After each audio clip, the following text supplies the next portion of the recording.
to our Angels Live pregame right here on FanDuel Sports Network and presented by Spectrum. A little bit toasty here today, but ready to make the mosty of the opportunity that the Angels have in front of them to take on the Cincinnati Reds, avoid the sweep. They've lost 10 consecutive times to the Reds. Man, Elly De La Cruz really put on a show, but I'm going to break it down from the guys. What could they have done a little bit better defensively? But, man, he's spectacular. Joe Adell, that was an incredible game. He's having a great month. He is having a tremendous year. Joe Adell, we're thrilled for what he's been able to do swinging the bat. And it is time for Yusei Kikuchi to go to work, get some home cooking. Matt Vasgersian will join us. Erica Weston, we got you covered here tonight. Hump Day Wednesday. Mark Gubaza, Tim Salmon, and I'm Patrick O'Neill. Great to see you guys as usual. Okay, so the Reds have won 10 in a row versus the Angels. Obviously, we'll get to Elly in a bit. Gooby, starting with you. Does it become like a confidence thing a little bit right now for the Halos? It certainly does for Cincinnati. I mean, they feel real good about it. They hit a lot of baseballs. They didn't hit hard yesterday. They found the outfield grass, put the ball in play. Their pitching has been good. Their defense has been good. Their bullpen has been great. And they feel confident now. On the other hand, for the Halos, I mean, you've had opportunities. I thought for sure yesterday when they tied it up, Kenley Jansen coming in the ball game, you feel real good about it. A 0 up there and a possible walk-off again on the bottom of the ninth. But they did their job. Once again, they got a base hit by pitch, a walk, sac fly, and then a base hit after that. So, yeah, there's a lot of confidence in Cincinnati side. The Angels side, I don't think they're not confident against it because it's close enough games, a hit or two, and you can win those games. Yeah, I think it just comes down to playing a clean game. I mean, the Angels played, for the most part, pretty good, but it was the team that made the most mistakes. And when you look at the Angels, I mean, you know, to me, they can, I don't want to say continue, but they shoot themselves in the foot at times at the most opportune times, and that's what I think they need to get back to doing. Is they got the offense, they had some good pitching. I mean, you know, Hendricks last night, he died 1,000 deaths by little cuts. I mean, those balls were hardly hit off him, so they're doing some good things. I just think that it's a team that makes the least amount of mistakes, and that's what they got to get back to. Gooby, as far as Elly De La Cruz is concerned, right? Let's say you're on the mound. Andujar with the hit. De La Cruz is running on the plate, kind of dekes a little bit, and then he takes off.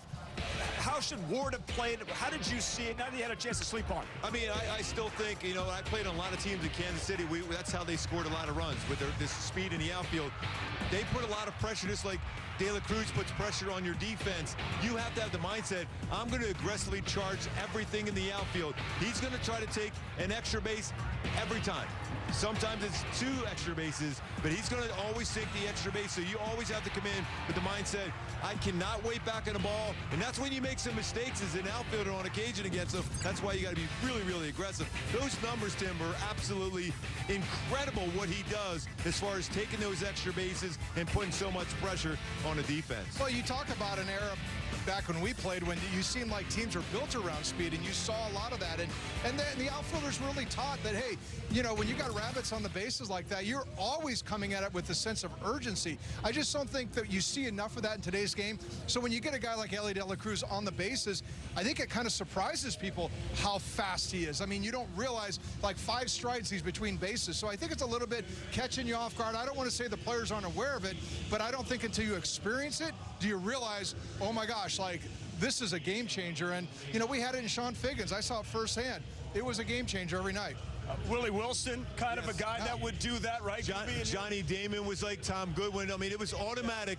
They were going to put pressure. We had even a bunt play on with a man on first, sacrifice bunt. He was going all the way to third without stopping. So if you put pressure on the defense, you saw Teodosio is a fantastic outfielder. He noticed, he saw he was going to try to take that extra base and score on that one. Just a slight little bobble allowed him to score because he was short. Was it always? Always, yes, definitely, no question behind it. Too. Yeah, I thought so. By the way, Andujar got credit for a double on that play. We kept saying he scored on a single, but the official score had. I asked some of the Reds guys, there's no way he's going to take 2. He's not going to if Elly De La Cruz is not on the base. He saw that. But that's the way you got to score. Yeah, scored on it. But I mean, that's the thing. That's what makes our game so great. I mean, we so often talk about the home run ball, But when you put pressure on a defense, whether you hit and run with the infielders are moving around, it's tough to make plays when the ball is being hit hard or even soft, be able to make those plays to prevent going to extra base. Fish, is Joe Adell a 40-homer guy coming up? I mean, he's got 28 right now. He's still got 30-plus games to go. I'm not saying even this year, just in his future. Yeah, I definitely believe so. I mean, this is a kid that we've seen grow up before our very eyes. I mean, some of the things that, you know, when I talk to him about hitting, you know, you could throw out some of the numbers, the batting average, okay, forget all this stuff, but look at the home runs, the RBI, the slug, how much it's improved this past year. This guy is definitely now thinking like a home run hitter in the box. You know, a couple things. I was talking to him the other day. I said, does it seem like you really kind of get geared up a little bit more for those at-bats when you have men on base? Like, you feel like you have something to do? He said, yeah. Well, I kind of looked into the numbers on this. When high-leverage situations, he's hitting 308 with 3 home runs, 36 RBIs, and 826 OPS. That's with 100 plate appearances. So he's a guy that likes that high-pressure situation. Runners in scoring position, 261, 5 homers, 48 RBIs on only 5 homers. This guy's driving in runs, and I'm telling you, I've been there. Sometimes it's more comfortable hitting with men on base because you feel the pressure that the pitcher's under, and you can kind of think with them. When nobody's on base, you're always like, is he going to give me a free fastball? I don't know. And sometimes you get yourself out. And I think that's where Joe's at, and that's why you got to ignore some of those numbers. I mean, when you look at those last few days up in Oakland, I mean, say Oakland again, Sacramento against the Athletics, when he had the 3 hits, 3 runs scored, 4 RBIs. Then he backs up with a game like he had last night, 2 home runs, 1 on a fastball, went 115 off the bat. Then he hit a slider out. He's got 14 home runs versus fastballs this season, but he also has 11 versus breaking pitches. So that's all coming together for him, because he used to be a guy that throwing breaking balls, you can get him out. Well, no, his slugging percentage is over 500 versus, you know, breaking balls. So that's why he's been so good. Well, you know, and I'll just say this real quick. One of the things is he's not going up there with the same approach every time. Hey, he went up there and ambushed that fastball. First pitch, he got it, hit a homer. That last at bat, he went up there, he's going to wait him out. That guy was showing him slider mania, and he waited out. He fought off a couple tough pitches, but he was hit. He was ready to hit with 2 strikes deep in the count and got the slider and hit it for a homer. That's what I like about him. He's not just an easy, you know, go up there looking to swing early in the count, get the bat over. He'll take you early or he'll take you late. Gooby, moving on. Last night regarding Kenley Jansen, the word I used, and I feel bad in retrospect that I said, oh, Kenley Jansen struggled. It labored. Obviously, the effort Sunday was a big effort. How do you describe it? Unfortunate. Certainly, he has been such a gamer this year. I mean, even we witnessed it up in Sacramento, how he had to battle his way through to put up a 0. Halos don't win that last game up in Sacramento without his battle up there, and you saw the same thing last night. I've always been a believer. I know everyone's saying, well, if he has something going wrong, you don't want him out there. I want him out there, because he's going to battle and find a way normally to get through that inning. And he felt that was his base runners out there, so he's got to do his job. I've admired him from afar, but getting to know him even more so, there's no one quite like him. No. You want him out there battling. Yeah, he takes the ball. I mean, come on, that's what you want. He's going to go out there hurt or not. I mean, you want a guy that's going to go out there and do that. And I think in last night, like you said, you guys saw him in Sacramento. Maybe he was beat up a little bit. He went out there, gave it his best stuff. I mean, that first hit that got him going was a jam shot. I mean, it was a good pitch. And then he hit a guy. I mean, maybe he's a little tired. Just an off night for him. It's Kenley Jansen. He's future Hall of Famer, and he has been so good. I hate to think where we'd be without him. Let's bring in Erica Weston right now. Eric, I know you talked to him last night and again today, as well as Ray Montgomery. Is there an update on Kenley today? Yeah, and I think that was kind of the question mark after the game last night. Was he dealing with something because of the mound visit that we saw, obviously battling through that outing in Sacramento as well? And it turns out, and we found out before the game today, he was in fact dealing with something. Not an injury, but he is pitching through pain right now. He actually hurt himself during a workout last weekend. So he's dealing with some rib pain on his left side that's been affecting his mechanics and how he's been pitching. Of course, you saw Ray Montgomery come out to the mound last night. They spoke about it. The meeting between those two, Kenley told him, just like Gooby said, hey, these are my base runners. I did this, and I'm going to get us out of it. And usually he does, right? We saw that in Sacramento, and that's why he's a future Hall of Famer. But he wasn't able to pitch around that pain last night, that rib pain. Here's more from Kenley before today's game. Pretty sore, but we'll see how it goes, you know. Definitely feeling sore, so definitely going to get treatment. And we'll go from there. You're not concerned about it being IL or missing any time still, or how are you feeling about it? I'm not. I'm going to fight that, you know. I'm going to try to get as much treatment as I can. and we'll see how it goes. We'll definitely see how it goes. Yeah, and we were monitoring it for sure, and that's the reason we went out there. But yes, I mean, there's obviously going to come a point where you have to, sort of take that decision out of their hands at times. He was in a pretty good spot last night as far as he was telling me. And we kind of collectively talked through it and felt like at that time it was okay. But for sure, at times you're going to have to take it out of their hands. And you trust that what Kenley Jansen says is fact, right? Like, he thought he could get through that inning. Unfortunately, the pain just too much. Not enough, though, of a concern for him to get an MRI. It wasn't that concerning for him, so hopefully he'll feel better as far as the treatment goes over the coming days and avoid the IL. The good news, though, a return for Robert Steven is also imminent. He's here. Clean inning yesterday with Inland Empire. The expectation is to be back this weekend against the Cubs. Yeah, and Silseth here as well. Erica, great reporting. We appreciate it. Have a great game. Thanks, Patio. You got it. Gooby, let me go to you. When Erica was giving the report about the rib, I see you with, going through the I remember one time right in this area right here in my rib too. It really keeps you, because most times you're driving towards the home plate and you have that quick motion like that. And when it hurt, it was like grabbing at you. So you were just trying to keep that in there all the way through, and it's not allowing you to have your normal mechanics where he's out there in front where he's going to have that cutter action on the ball. And I think that's where you saw the cutter not being the normal cutter that he always throws. It's a guy, Jim, that's so tough, right? And how can the young players really learn from that, because he's just going to take the ball no matter what? I mean, that's what you want to show. That's what your leaders show. They're like, hey, I'm going to go out there and battle for you. It doesn't matter that I'm not 100%. It's really matters that I'm out there, because the other team doesn't know how I feel on a night-to-night basis, and they got to account for me. They got to account for what's on the back of my baseball card or whatever the scouting report is, regardless of how I feel. And I think that's the mindset you want to be teaching the young players. Go out there and play the game. You make a difference in the lineup and to everybody else around that lineup hitting around you. A guy that looks like that to me takes the field every single day is Zack Neto. Just working so hard, and we're going to get some great comps on the star power that we have tonight with Ellie De La Cruz. Matt Vasgersian is in the house, going to break down Ellie and some of the greats in the history of the game that reminds him of this guy. That's going to be fun to hear. Stay with us. That's next.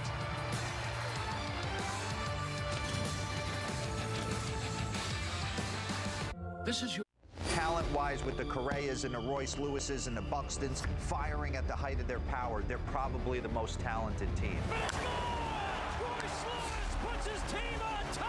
Postseason monster, we all know that. Grand slam, Carlos Correa. With Byron Buxton, it's the tools, the speed, the power. There's one speed, and that's to go get it. I think that we're a great team. I think we know we're a great team. The Twins have the most talent in that division. There's certain players in every lineup that make the lineup go. Speed, power, he is a difference maker. Ketel Marte, he's done it one more time. The best second baseman in the game, that's Ketel Marte. There goes Corbin. Just incredible speed. He wants to bury people. He just doesn't want to beat you. He wants to drive you into the ground. Goodbye, Sticks alive.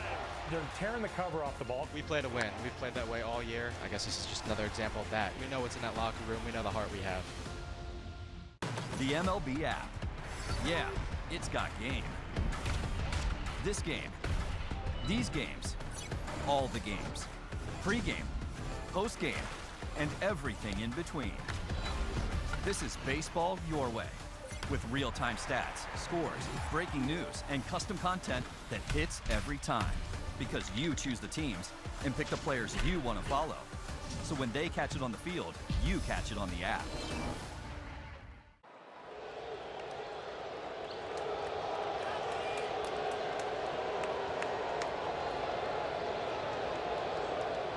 Spectrum. No Jose Soriano, paternity leave, wishing him the very best. So you see that empty spot in the back, that's for Sori. Could have been Gooby there. He's our Tip Salmon, and they're big enough to fill the void. Let's bring in Matt Vasgersian right now. Here's the kind of power that Matty V has.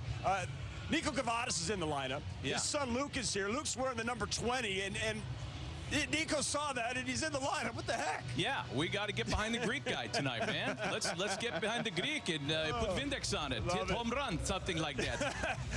We've been talking a lot about Ellie De La Cruz for the last couple of days for all the right reasons. If you like baseball, you marvel at the skill set. I've never seen a game in which a guy has scored on a base hit twice from first base in about 40 minutes. I know you guys were talking about this when we went on the air with Angels Live. You know, he didn't even kick it into gear until he caught J.R. House's sign to go. The strides are unbelievable. The skill set is amazing. It reminds a lot of people of this guy, Jose Reyes. 3 times a stolen base champ, 4-time All-Star, also a switch hitter, hit for power and speed. Station to station, he reminds me of Devon White. The big, long strides, first to third in the blink of an eye. In terms of the arm, Sean Dunston is the perfect comp, probably the strongest arm from shortstop that many of us remember who are old enough to. And as far as power, nobody hit more homers at shortstop than the great Hall of Famer Cal Ripken Jr. I know that's a big comp when you say a guy reminds you a little of Cal Ripken Jr., but you combine all those players and you get the intriguing skill set that makes up the all-world talent of Elly De La Cruz. So how does that apply to tonight? What does Yusei Kikuchi do to try to keep this dude off base? He's going to be batting right-handed, not his dominant side. His numbers are better left-handed. He's going to be in from the right side against Kikuchi. Here's an at-bat from earlier this year against Carlos Rodon. 3 choices with his heater and his off-speed. Up and in, out and away with the fastball, or off-speed down below the strike zone. Let's talk about that up and in heater. No, bad choice. Elly hits 353 on that pitch, the elevated heater, best in the National League. What about the fastball away? That's a good choice. 44% whiff on the fastball away, highest in the National League. Kikuchi likes to throw his fastball there. The best choice, though, Gooby, as I send this back to you, might be off-speed below the knees. He swings and misses down there and hits only 192 as a right-handed hitter against the off-speed pitch. Kikuchi also has the slider to attack him, but between the fastball away and the off-speed pitch below the knees, maybe the Angels can keep this dude off base and prevent him from doing what he did last night. What are your thoughts? Yeah, I mean, I agree, Matty, on that one. Great stuff on that telestrator, by the way. There's no way he was doing that, by the way. No, he was not doing that. That is professional. That's way. My John Madden. No, you gotta do it. Hit him here. All right, Matty, thanks. I think when you look at the slow curveball and the changeup, when you look at slugging percentage for De La Cruz on those 2 pitches, it's not there.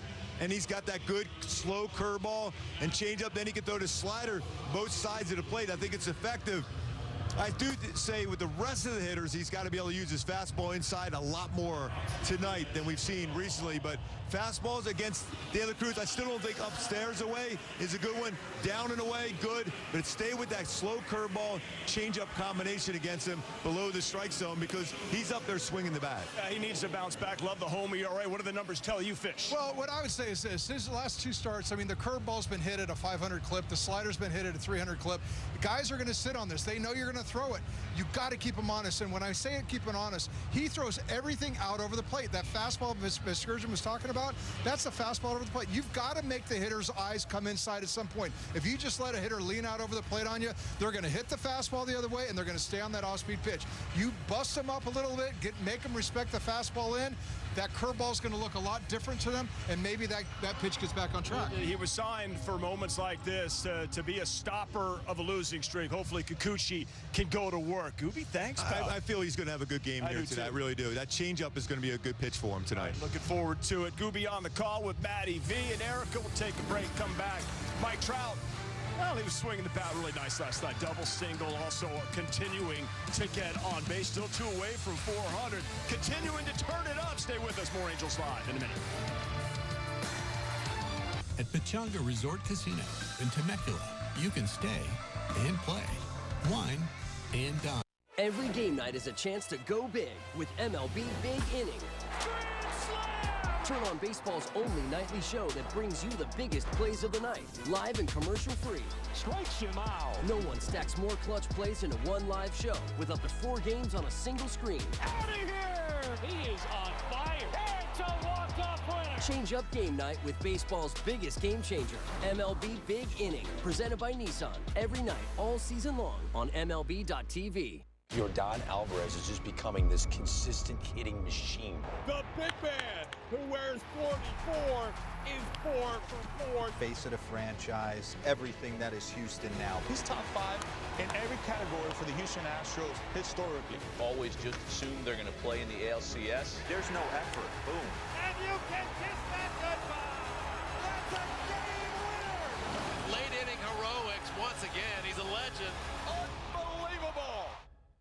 Catch up on all the baseball action with a triple play. Kevin Millar, Ryan Dempster, and Sierra Santos. 3 hosts joined by baseball's biggest stars for the best interview in baseball. Intentional Talk. Weekdays only on MLB Network.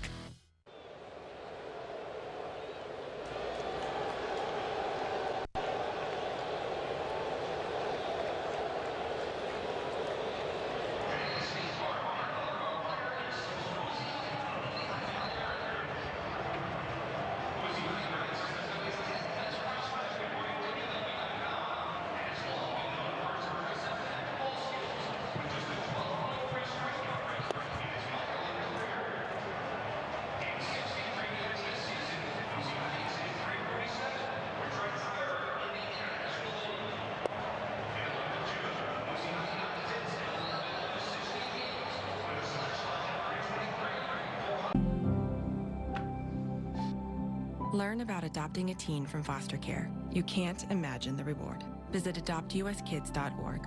And we're here to get you set for our Angels Live pregame. That's what we're doing, actually, getting you set for the game. Angels Live is right here on FanDuel Sports Network, presented by Spectrum. Connection built for everywhere. Life Unlimited. That's Spectrum here at the Big A. Certainly a heat wave coming in. 3rd game of a series here with Tim Salmon. So it's a kind of a lighter workload, right, for the guys, not just because of the heat, but because of the 3rd day. For a guy like Mike Trout, or when you were playing, how would you approach a game like this? Mike likes to hit down below. Seems like he's starting to really put it together of late. What have you seen? Well, second half of the season, you really need to guard how much work you put out there, because the dog days are for real.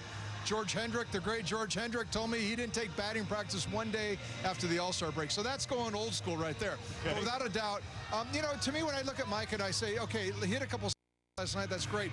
The off-speed pitches he's staying on. And, with the injury, the lower half leg injury, when a hitter doesn't have the lower half, or maybe doesn't have the confidence in the lower half, it can make a difference in the way they go about things. Their swings can just be a click off. And it seems like that's what we've seen from Mike. He's still getting his walks. I mean, he's getting on base a ton, but we haven't seen him swing the bat necessarily like he wants to swing it, and we're used to seeing him swing. But I'm telling you, you have an injury in the middle of the season and you miss a significant amount of time. Trying to get back on pace and get everything clicking and working when everybody else is already there in midseason form is a very difficult thing to do, and especially only he knows where his health is. And maybe he's playing 90, 80%. But, maybe that's just enough to make him just feel a little wonky in the plate at times. We'll take that. He seems loose, seems ready to go. Hopefully he goes yard here tonight. Close in on 400. Just kind of get past that one. Want to report that Chase Silseth is here. Jose Fermin, the corresponding move. And he's going to be a one-inning guy. I spoke to him briefly. Here's some action of him with AAA. Oh, my goodness. We love that passion. Big AAA game there. Chase Silseth, I mean, one thing you know about him, this guy goes 100 miles an hour. I mean, he gets out there, he's revving to go. I think from the Angels standpoint, they were trying to make him starter last year, and they realized he kind of petered off after a few innings. Is that, maybe he's just better suited for the bullpen? Who knows? Had a little bit of an elbow issue last year that carried over.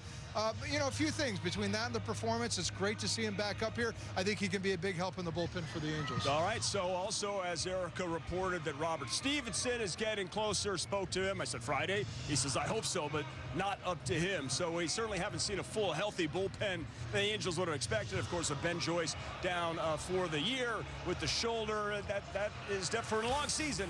That makes an impact for sure. We'll take a break and we'll show you the Angels lineup when we come back. Mike Trout right in the thick of things as we close in on first pitch here at the Big A. Teodosio, get loose. Stay right there. Enjoy the new car. Okay, thanks. Thank you. Deal so right, it almost feels wrong. The Hyundai Getaway Sales Event. Get 0% APR for 60 months, plus 0 payments for 90 days on select Hyundai vehicles. See your SoCal Hyundai dealer. Aaron Judge looking to do some damage. Oh, hey, Captain. Oh, my God! Near the wall. Sorry. Woo! No fly zone. So fast, Bobby. Paul skis! Cannons! Otani! Living legend! We did it! Yes! Oh, this is the best. Please tell me you caught that. This guy is the entire package. Struck him out. My goodness. He has a weapon for every hitter. Good luck. 99. And what I like most about him, he pitches with an attitude. They're still on their feet for Paul Skeens. Everyone wants to watch this guy. Must-see TV for me. 6'7", top 5 exit velo, #1 arm in the sport. There's a Cruz missile. More fireworks. He can go out there to center field, relax, and I think this is a 30-30 guy this season. Every game night is a chance to go big with MLB Big Inning. Turn on baseball's only nightly show that brings you the biggest plays of the night, live and commercial-free. Strikes him out. No one stacks more clutch plays into one live show with up to 4 games on a single screen. Out of here! He is on fire. It's a walk-off. And that means you win free McDonald's fries. You get free medium fries. That would be tomorrow after W with any $2 purchases only on the app at participating Mickey D's. Hanging out with Kingfish, Angels Hall of Famer Tim Salmon as we show you this Angels lineup. Neto Rengifo is in there. Trout, Ward, Moncada is in there. So no Simo, Adell, what a game. Got him right in the middle. Darno back-to-back. Cavadas getting a start for Schanuel. Well, let's see him go deep and Teodosio in center. Your thoughts on this lineup? Well, I like the lefty spread out through it. I always feel like it's great to keep the pitcher honest. You know, you don't want him to get locked in on one side of the plate. Nick Martinez is one of those guys that's going to throw the kitchen sink. You don't want him to get comfortable. But, yeah, look at Neto right here. With Favorite Kylie, fan, yeah. That is just awesome. This guy's a superstar, and he's going toe-to-toe with Ellie De La Cruz. I just want the world to know it. That's right. And I tell you what, he brings his A game. He goes from that moment right there to focused and furious on the mound in about 5 minutes. Okay, when we come back, Matty V, Gooby, E-Dub, Halo Baseball, Kikuchi-san, Shigoto Oshimasho. Let's get the W. Go Halos. We'll see you after the game. With a new Toyota from Toyota's National Sales Event, summer play. Introducing baseball's all-new national pregame show, MLB Tonight, live at 5. Join Greg, Harold, and Dan, and a star-studded roster for a preview of all the night's matchups. Get a first look at the lineups. Everything looks good right now for the Yankees. First take from the players. I'm just excited to put any pair of cleats on. And the first of many breakdowns every game night. A full night of baseball starts at 5. MLB Tonight's national pregame show, live at 5 Eastern on MLB Network. I want to talk about the Angels. They're my big surprise team of 2025. The Angels make sure the halo will shine brightly tonight. The energy level and the swag and the confidence. It is Trout here. Game's on notice. Magneto magnificent. High octane. It is fuel. It is hot. It's coming at you in a big way. It was 105.5 miles an hour. No way. The Halos are unstoppable right now. Some moments are too big to miss. Did he do it? He did! 4 home runs for Kurtz! Another 103-mile-an-hour heater. Cal Raleigh, when will we stop being amazed? MLB Tonight brings you closer to the biggest plays from around the league as they happen. What a play! Oh, my goodness! Plus, highlights and reactions from the moments that matter most. We just got to keep doing what we're doing and go out there and play our baseball. MLB Tonight, only on MLB Network.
Kyle just made a decision that would change his whole world.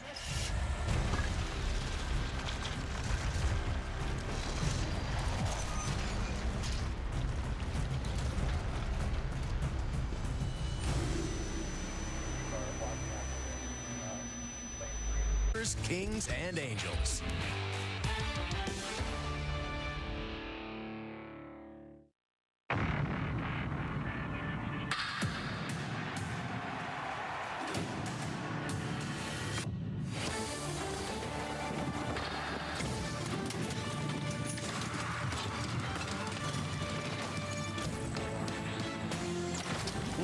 Weather of the homestand so far, and on another nice, bright, sunshiny day across Southern California, they're lined up at Angel Stadium to see the finale between the playoff hopeful Cincinnati Reds and your Los Angeles Angels. Welcome inside the broadcast booth. Back with Mark Gubazon, Erica West, and Matt Vasgersian. Angels are unable to come back from a 4-1 deficit Monday. Did come back from a 4-1 deficit last night, just couldn't finish the deal. Looking to put it all together tonight. Yeah, Matty, good little battle coming back last night. Joe Adell was a big reason coming back, but it's been a while since the Halos have beaten Cincinnati, so they got to find a way to put everything together as far as starting pitching, some good hitting, and some really good defense against Cincinnati, because they put the ball in play and put a lot of pressure on you. Keeping Joe Adell hot might be one of the keys. He's been hot all year long, let's face it, but Sunday he was particularly hot, and he has stayed hot here in this series. You don't win that last game up there in Sacramento without Joe Adell. He had a laser beam out, 115.3. It was on the board. It was that quick, got out. But he also hit a nice little double going the other way, which is a good swing. So he was hitting fastballs, breaking balls, and that big clutch hit there in the 10th inning also. So he had 3 hits, 3 runs scored, 4 RBIs. And then last night, Matty, just 2 absolute rockets. That was going 452 feet. And that's versus a firm fastball. And then he lines a slider out.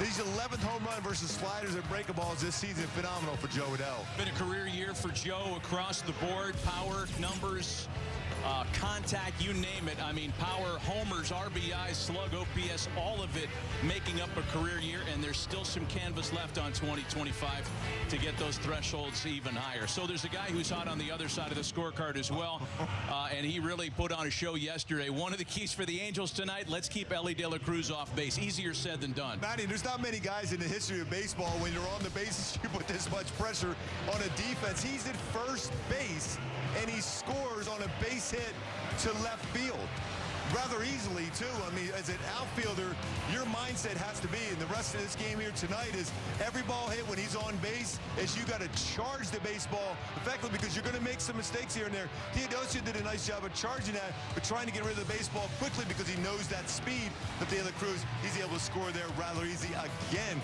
Twice he scored on that. We were both in amazement on that one. And it's not just stolen bases, though he led the league in that category last year. Runs gained, extra bases, extra base percentage, tops in the land, keeping him off base paramount for the Angels to try to win their first against the Reds in quite a while. When we come back, lineups, opening pitch, and Yusei Kikuchi on the mound.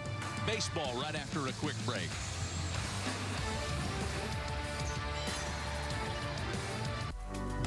Aaron Judge looking to do some damage. Oh, hey, Captain. Oh, my God! Near the wall. Sorry. Woo! No fly zone. So fast, Bobby. Paul skis. Cannons. Otani! Living legend. We did it. Yes. Oh. Oh, this is the best. Please tell me you caught that. Kansas City's hot. They are relentless. And Bobby Witt Jr. is piping hot. One big swing from the Royal superstar. The greatest player on earth right now. You become like a massive, massive force. Salute indeed to El Capitan. You have to work more. You have to sacrifice yourself more. That's the type of baseball that wins come postseason. Just the team that we have, just doing things one pitch at a time, one inning at a time. It's just so much fun. There's certain players in every lineup that make the lineup go. Speed, power, he is a difference maker. Kenley Jansen, he's done it one more time. The best second baseman in the game, that's Ketel Marte. There goes Corbin. Just incredible speed. He wants to bury people. He just doesn't want to beat you. He wants to drive you into the ground. Goodbye, Stinks alive. They're tearing the cover off the ball. We play to win. We've played that way all year. I guess this is just another example of that. We know what's in that locker room. We know the heart we have. We missed you.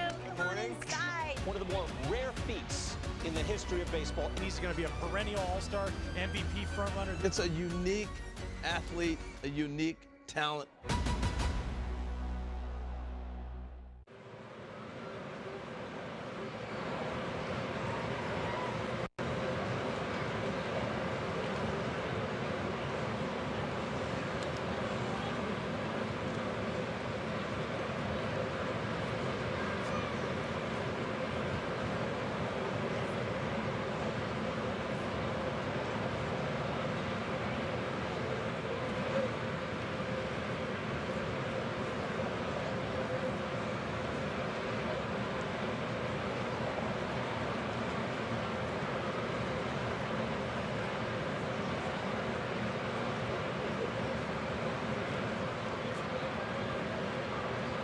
Prime. From shipping to streaming, it's on Prime.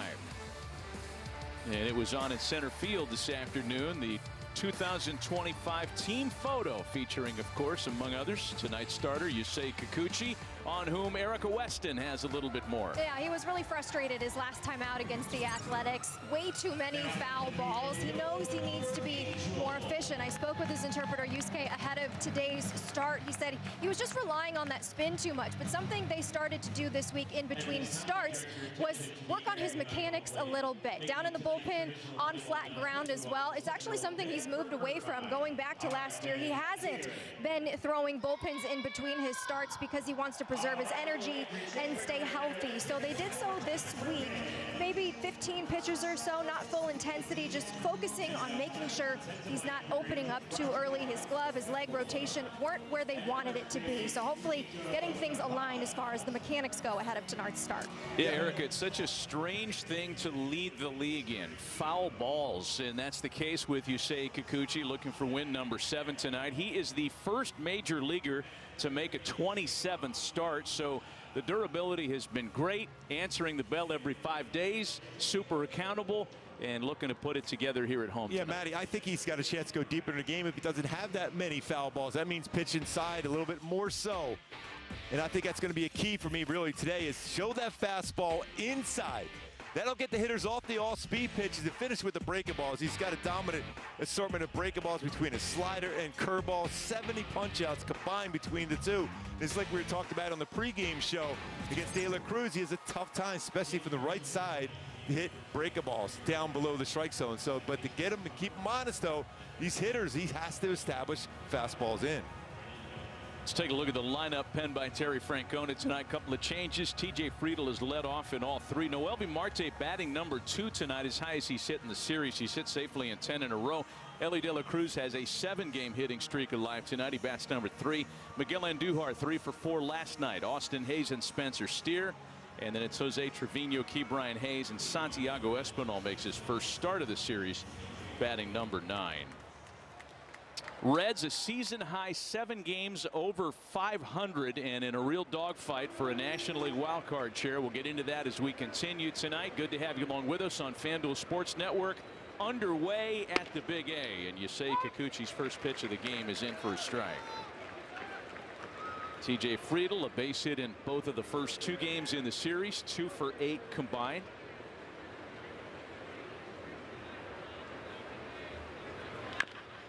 Gooby, you and Erica talk about the numbers against the Athletics for Kikuchi last time out as he gets his first out tonight. 4 innings of work, 4 earned runs on 5 hits, and of the 94 pitches, 35 foul balls. His second start this month with 30 or more foul balls. It's such a weird thing to quantify because how, as a pitcher, do you limit opposition foul balls? Especially if you throw. He could throw 95 to 97 on his fastball, so that means everything is away, especially with fastballs. So everyone's looking out over the plate. You can foul off those really tough breaking balls, but if you have him uncomfortable with a fastball inside, not all the time, you got to show it inside. That outer part of the plate opens up for that backdoor curveball and backdoor slider, but it also makes him aware if it's something inside, it might be a breaking ball and a swing over top of it. Counts a ball and no strikes to Noelvi Marte, who has been very hot this series. Somebody took a foul ball somewhere. I don't know if it was a home plate umpire Brennan Miller off a mask or Travis d'Arnaud. Let's take a look at it again. Who did this clip? Oh, home plate umpire. The mask. Flush in the face. In the face. Ball and a strike to count to Noelvi Marte. Marte 4 for 9 in 2 games in this series. In fact, 4 straight multi-hit efforts for the Reds right fielder.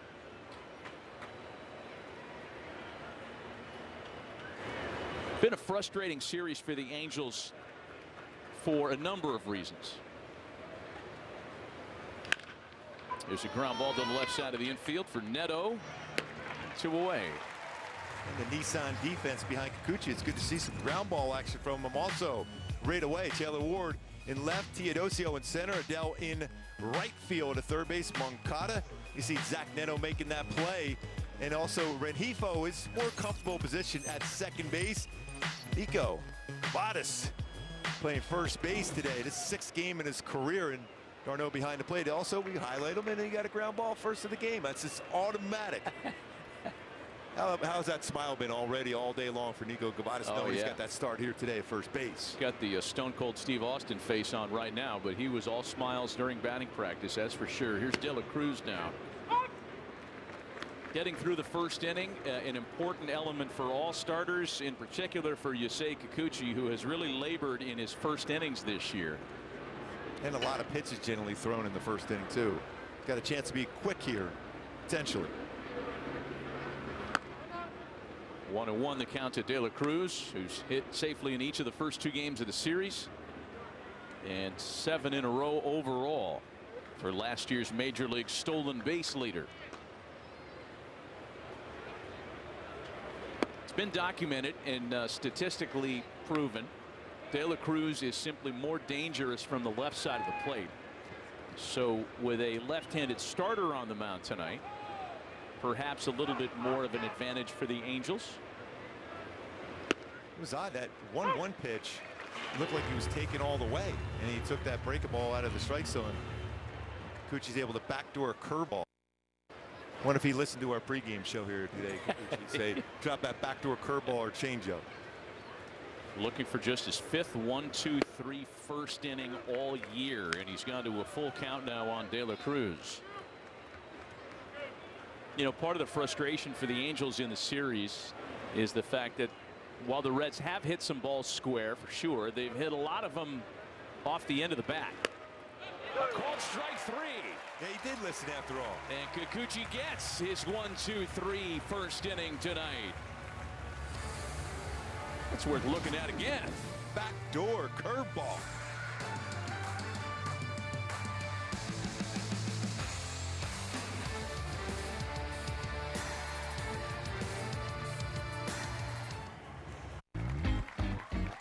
For the Smith family, weeknights are full of activities. But Jim and Janie forgot about the most important one, dinner. But with Home Chef, dinner's never a plot twist.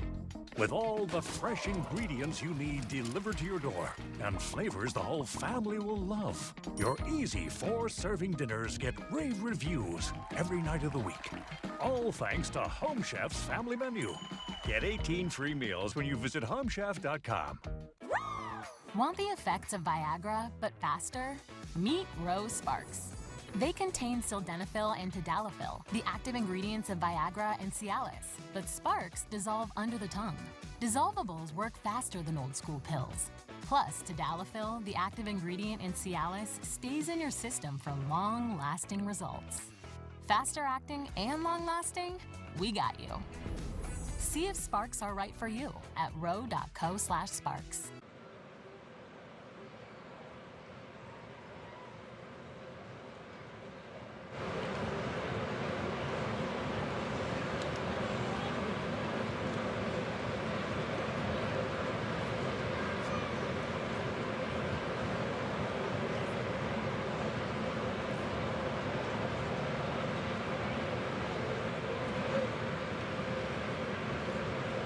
Chevy starting lineup for the series finale tonight. Neto, Rengifo, and Trout off the top. Mike's reached base safely in 20 straight games and is 3 for 6 in this series. Taylor Ward batting cleanup tonight as per usual. Moncada and Adell 5 and 6. Travis d'Arnaud, after a double and a run scored yesterday, back in the 7th spot.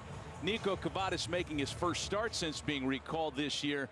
and Bryce Teodosio rounding things out for Ray Montgomery and the Angels. On the mound for the Reds, veteran right-hander Nick Martinez to make his 25th starting assignment of the year. Yeah, he's not going to overpower you, but he's going to be around the plate.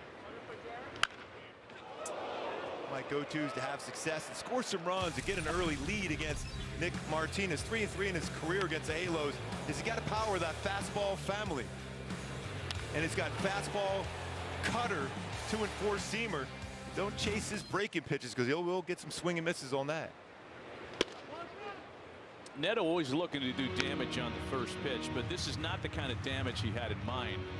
Foul ball almost clipped Mike Trout, and Mike said, forget it, I'm getting up, sitting somewhere else. Because I know you're always swinging first pitch, but usually you hit that first pitch over the wall, not at me. Ball and 2 strikes to count to Zack Neto. Zack trying to pick up a 6-game hitting streak tonight. Early again. There's somebody else down there by the dugout. Just a little bit beyond the little dugout. Gonna get somebody. Zuko almost got hit down there. He's like, what in the world? Legendary Angel, legend Kurt Suzuki. Back doing some freelance coaching these days. Still a ball and 2 strikes to Neto, leading off the Angels half of the first. Well, Nick Martinez has that foot motion that, you know, Matt Shoemaker used to have, where you have that, you know, constantly moving those feet before you get stopped to make the deliver the baseball.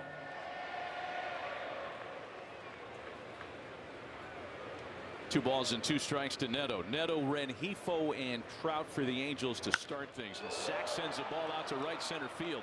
Long run for Marte, gets there and makes the play for out number 1. The defense behind Martinez mentioned he's generally around the strike zone quite a bit. You got Hayes out in left field for Cincinnati with 3 defensive runs saved. Friedel, yeah, Marte, you just saw making that play, running that one down too. Hayes, the other Hayes, he's dominant over at third base. De La Cruz with that power. Espinal at second base. Steer back over first.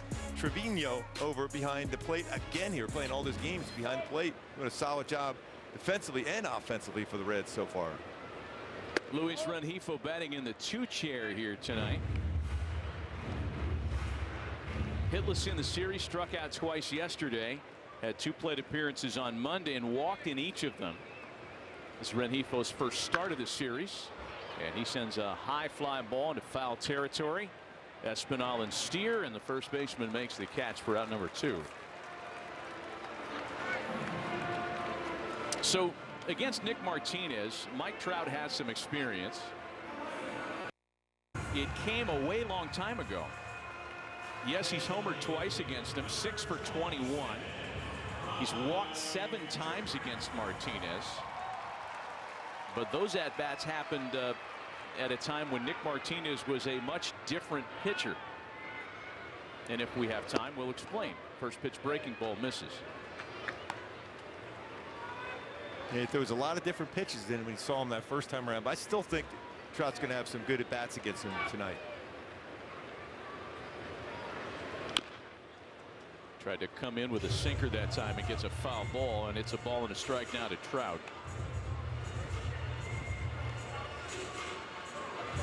There's quite a few more cutters now. It's about 21% cutter usage. Well, combined between his fastballs, 13 home runs allowed on the fastball family. The home runs that Trout hit against Martinez came over a decade ago, and they came before Nick Martinez kind of remade his career with a stint pitching professionally in Japan.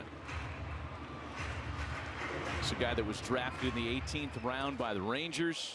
Kind of a draft and follow, the old expression that the scouting world used to use. Went to Japan and kind of remade his arsenal, added to it, became much broader. He now throws a 6-pitch mix, and each of those 6 pitches he throws between 10 and 22% of the time. So it's not like he has 6 pitches, 2 of which he keeps in his pocket all day. Trout getting his money's worth out of this at bat. Yeah, that changeup right there, but the 2 pitches before that were both 94-mile-an-hour fastballs, almost in the exact same spot, just a little behind on the Trout. Mike's seen 4 of the 6 pitches in the arsenal so far in this plate appearance. 2 balls and 2 strikes. Trout has been exceptionally patient during this stretch of having reached base safely in 20 in a row. 13 walks in his last 9 games alone.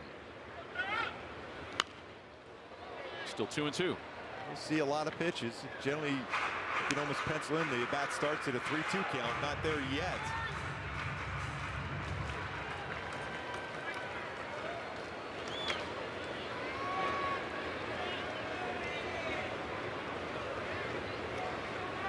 Here is pitch number 8 to Trout. Fading in right field. Marte coming on, and it drops in a foul ball. That was so close. Actually, the Halos are going to look at that one and make sure. First base umpire Jeremy Rehak was right on top of it. I feel like they never missed that one, though. Ooh, oh, that might have missed that one. They might have something there. God, it's tough to tell. I mean, he was right there to see it. Like I said, they never missed that one, though. I didn't see any chalk pop up. 2 balls and 2 strikes. It remains to Trout. Well over his average of 4.5 pitches per plate appearance here. Deposits that one into left field. What an at-bat that was. Got a cutter downstairs. That's why I think there's going to be some good at-bats against him. He threw him a couple decent 4-seamers at 94, somewhat up in his zone, but he got that cutter down. Ended up picking up a base hit.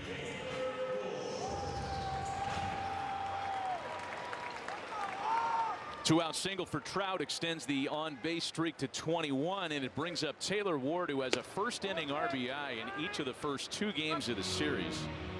The appeal says that he went around there, 0-1. RBIs 91 and 92 the last couple of days for Ward, a top 3 figure in the American League. Behind 0-2. So depending on how long Nick Martinez sticks around in this game, we'll give you some of the really interesting details, to be quite honest, about his major league journey.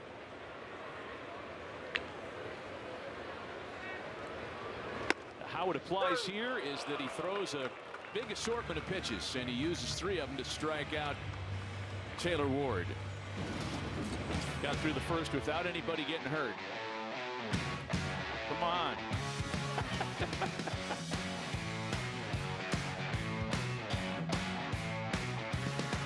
PXG is proud of our nation's heroes, like past and present military, law enforcement, firefighters, EMTs, nurses, and teachers. And it's no secret we give special pricing to all of our hero customers. It's also no secret that times are tough. And in our book, that makes everybody a hero. So now through August 31st, everybody qualifies for special heroes pricing on select clubs. Visit PXG.com now to learn more. PXG, you've never played like this before. Never clean your gutters again with LeafGuard. LeafGuard's seamless design keeps leaves, pests, and sediment out while directing water away from your home, preventing wood rot and foundation decay, giving you peace of mind that your home and family are protected from water damage with the industry's premier maintenance-free gutter system. Call 844-6LeafGuard right now for 75% off installation plus $200 off your purchase. LeafGuard, get it today. Protected for life.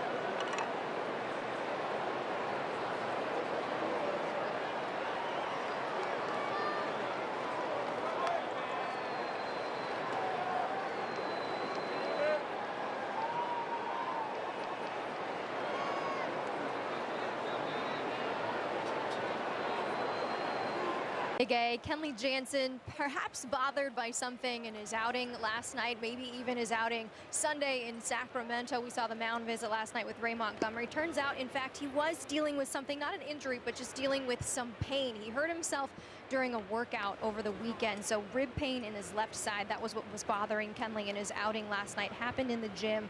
When asked if he would rather have just come out of the game last night, Kenley was adamant, saying, no, that's who I am. I care about my teammates, but I don't want to put any of them in a situation with bases loaded. So he felt like he needed to deal with that situation himself. But he said he's going to deal with the pain. He feels like he can get the job done. He didn't get the job done, so the plan is to treat it, deal with some treatment, and hopefully get back out there. He really hopes to avoid an IL stint, but he's in a lot of pain on that left side with his ribs right now, guys. Well, he really battled, when you look at his last two out there in Sacramento and last night too, just to try to battle his way through. Sometimes when, especially in that left side, and you're trying to pull across and deliver the baseball, it makes it more difficult.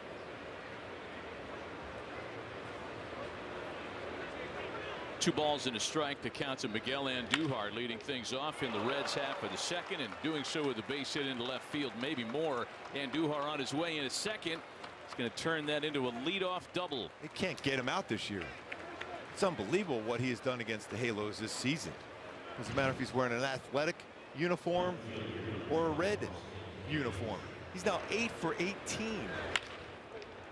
with 4 doubles. Yeah, he's really kind of terrorized Kyle Hendricks this year. And after a 3 for 4 yesterday, has a double against Yusei Kikuchi tonight. Man in scoring position now for Austin Hayes. Hayes 2 for 8 in the series. Both of the knocks came on Monday. So we talked about how this has been a frustrating series for the Angels, and while that last ball off the bat of Miguel Andujar was well hit and exit velo of 95 plus, many of the balls struck by the Reds have not qualified as such. In fact, the Reds as a team have 22 hits in this series with an average exit velocity of just 85 miles an hour. So the Angels are hitting the ball harder. Their batting average on balls in play is higher, yet they've scored half as many runs in the series. Yeah, and they put the ball in play a lot more frequently than the Angels have done in this series too. A lot more strikeouts than you want. Another one hit hard back up the middle into center field, and Andujar to third, and the Reds are rallying with runners at the corners in the second. And this is the thing, they've been so good as far as, you know, finding ways to put the ball in play. And again, another base hit with a guy on base. This was a curveball that stayed up, almost looked like it was a changeup. You can see right there, he was waiting to see if that ball got down. Teodosio kind of got him a little bit, acted like he was going to be able to get there. That's the reputation that he has. He covers a lot of ground. You know, they went through that scouting report, but there was no way he was going to get to that baseball. So not a great read by Andujar on that one, but a nice job by Teodosio to keep him from scoring. So now Spencer Steer, runners at the corners. Big opportunity for the Reds with nobody out. First pitch heater misses high. Steer was idled yesterday, 1 for 3 with a base on balls on Monday. It's the time you trust your offense. This is where he's got 2 ground balls in the first inning. Get a ground ball in an infield to get 2.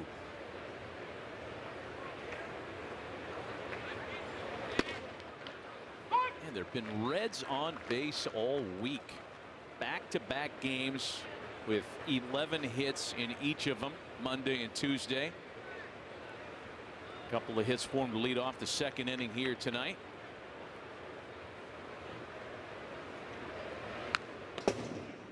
Ball and 2 strikes.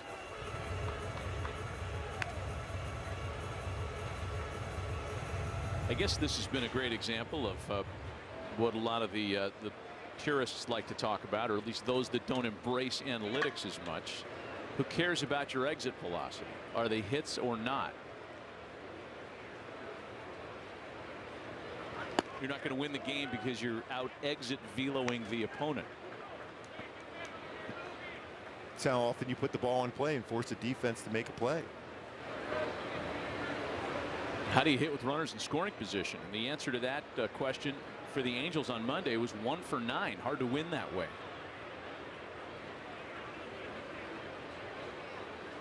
Reds haven't struck out a ton. Kikuchi can punch out hitters when he's got his stuff working. This will be a time you love to see that punch in now with 2 strikes.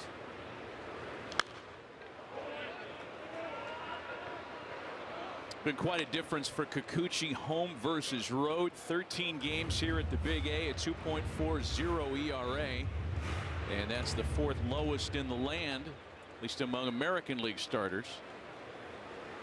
And this had not been a place that he really enjoyed coming here as a visitor, as a Blue Jay and as an Astro. And he went. Strikeout to Spencer Steer, a big first out, keeping runners at the corners. So both punch outs so far in this game have been on his curveball.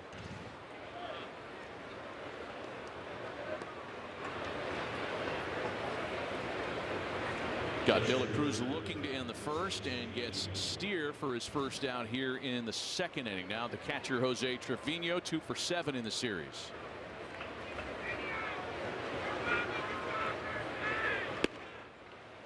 Strike 1 to him.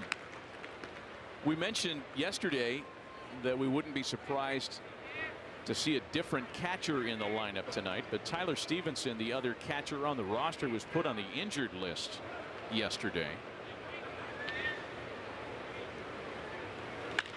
On the second, Rengifo to Neto, relay to first, the double play.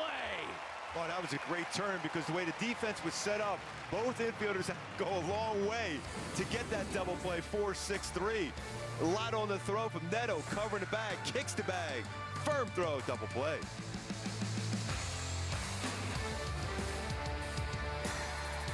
If you know luxury, it's not just award-winning, it's rewarding. Sattva Mattresses supports all types of sleepers. Luxury is handcrafted and assembled in American factories and brought directly to you with our complimentary in-home delivery and setup service. Which is why over 90% of customers would recommend Sattva to friends and family. Sattva, luxury mattresses made affordable. The true West has no fences. There's an edge, but you gotta find it. Find comfort from the traditions that help define it, and the confidence from having the courage to defy it. But being brave isn't about being different. It's about being yourself. Now, we might not need more people in the West, but would it hurt to have a little more West in the people?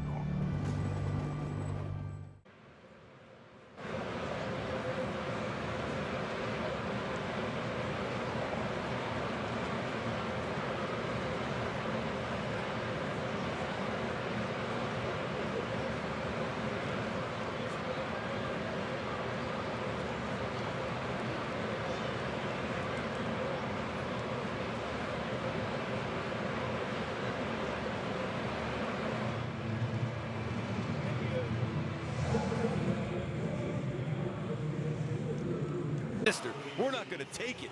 Right. We've seen a lot of those called third strikes. We saw that in the first inning. So get up there, not taking pitches, go out there and do some damage, especially a lot of damage on the first pitch put in play. And Yoan Moncada's due. 1 for 8 in the series, hitless yesterday. He'll lead things off. The red-hot Joe Adell next, and then Travis d'Arnaud. In a scoreless game, Reds had runners at the corners with nobody out in the top of the inning, and Yusei Kikuchi turned them away. That was a really good double play turn because it's not an easy one, especially the way the defense was set up on that play. Changeup floats in for a strike. 1 ball and 1 strike to count to Moncada. That was a pitch that Nick Martinez did not feature in his arsenal before the visit to Japan. It's the 3rd pop-up of the game already for the Angels. 1 away. A little more than a pop-up for Joe Adell yesterday when he hit his first homer. Longest hit ball of his career, and the first home run ever hit in the StatCast era that came on a 98-mile-plus pitch that went out at 115 and landed 450 away from the plate. I know that's a lot of numbers, but it was truly a unique blow from Joe yesterday. It was. I mean, we've seen a lot of first things in baseball history. But obviously, it only goes back StatCast era, but that's so impressive. At 98+ mile-an-hour fastball going that far and that hard off the bat. 7 homers for Joe in his last 14 games, 17 RBIs during that stretch. Reminiscent of what he put together in the month of June. Struggled somewhat in July, although he still had his RBIs there. He had 18 of them in July. And no doubt Nick Martinez knows he's pitching to a very hot bat. 1 ball and 1 strike. They'll try to crowd him, and they do it. They really crowd him and hit him. Well, you saw Trevino set up in there. They didn't want to hit him, but that was the net result. And now we'll try to make sure Joe is okay. It's the 5th batter he has hit this season. Ooh, right back wrist. Yeah. That's where, you know, you don't want to see that hook of hamate bone pop up on the injury report. And you can hear that sound. That got him flush. 92-mile-an-hour fastball. Especially as hot as he has been. He is having too good a year. Let's hope he's okay to continue.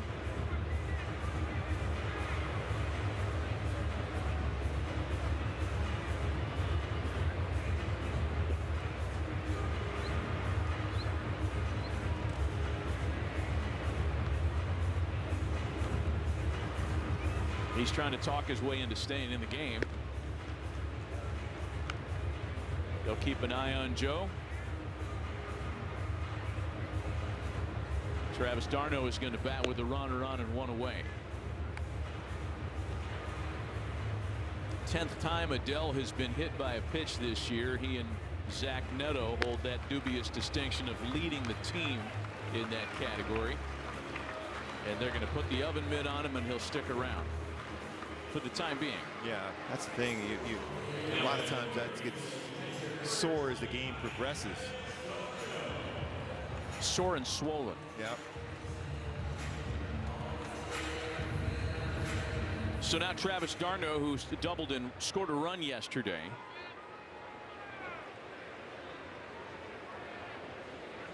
Schanuel's been hit 9 times himself.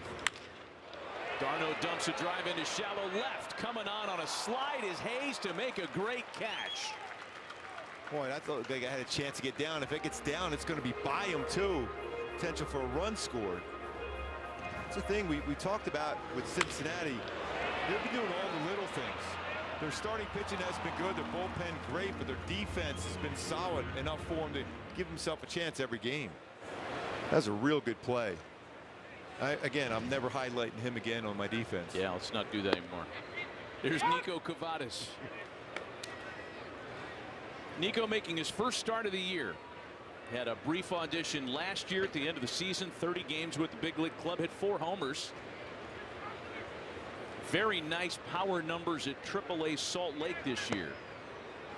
Changeup has him out in front 0-2. He's got good arm action on his changeup. Mentioned that's a pitch he's added on. This is a good one. Nico hit 23 homers, 72 driven in Salt Lake this year.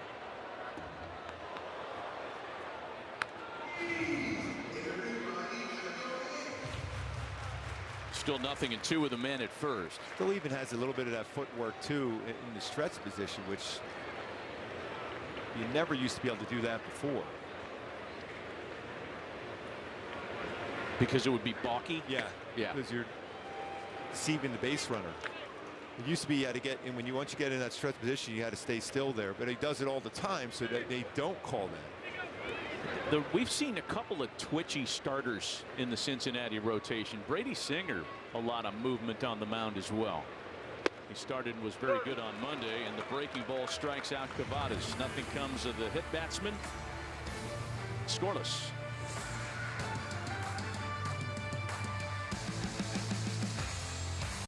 There's certain players in every lineup that make the lineup go. Speed, power, he is a difference maker. Kenley Jansen, he's done it one more time. The best second baseman in the game, that's Kenley Marte. There goes Corbin. Just incredible speed. He wants to bury people. He just doesn't want to beat you. He wants to drive you into the ground.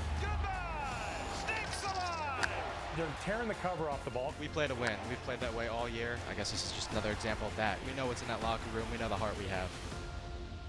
That starting rotation, it doesn't get better than that. Dominating night from Logan Gilbert. Trying to be out there and take the ball as much as I can. Swing and a miss against Luis Castillo. It's wipeout stuff. He's a legit ace. Talk about depth the Mariners really have. What a masterpiece from George Kirby. Just trying to go out there and give my team the best chance to win. Julio Rodriguez is an absolute superstar out there in center field. Go my zone, Julio. Once I go, I just want to have everything ready. The guy's dangerous. Julio!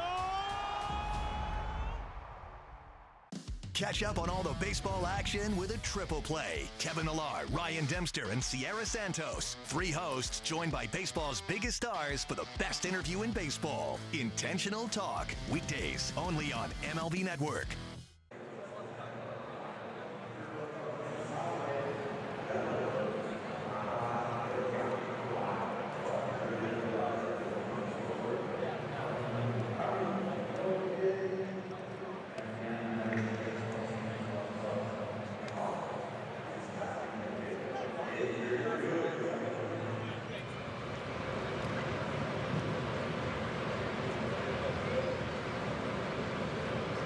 You join the Angels every Saturday home game and stay to enjoy post-game Saturday night fireworks driven by your SoCal Hyundai dealers. Visit angels.com/promotions for more details. Cubs in town this weekend. Great giveaways all weekend long. Fireworks on Saturday. Come out to the ballpark. Yeah, it should be a fun weekend. It'll be a packed house. Yusei Kikuchi, couple of scoreless innings, and he has done so with a very light pitch count by his standards for sure. 27 pitches. That's his lowest pitch count through the first 2 innings of a game since June. And there's strike 1 to Ke'Bryan Hayes, who's followed by Espinal and the top of the order TJ Friedl.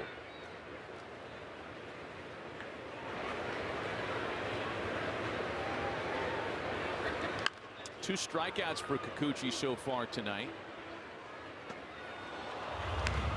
And that gives him 5th place all by himself on the all-time Japanese-born Major League strikeout list. Had been held up in a 2-way tie with Hiroki Kuroda before the 2 tonight. Ke'Bryan Hayes sends one down the right field line, a fair ball. On his way into second straight inning that the Reds have led off with a double. And more contact made with 2 strikes too. That was on a 4-seam fastball. This punched it. And not a lot of exit velocity, but contact made, and this fell in perfectly right inside the line. Hey, Ke'Bryan Hayes has had a lot more luck as a hitter since coming to Cincinnati. I mean, it's just been night and day compared to what he did as a Pittsburgh Pirate to start the year. There's Santiago Espinal now. No swing. Ball and no strikes on the former Blue Jay. He's got to hit the ball to the right side of the infield quite a bit.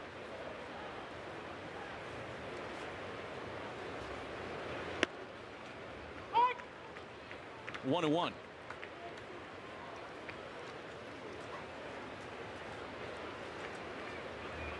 Rengifo and Cavadas making up that right side of the infield tonight.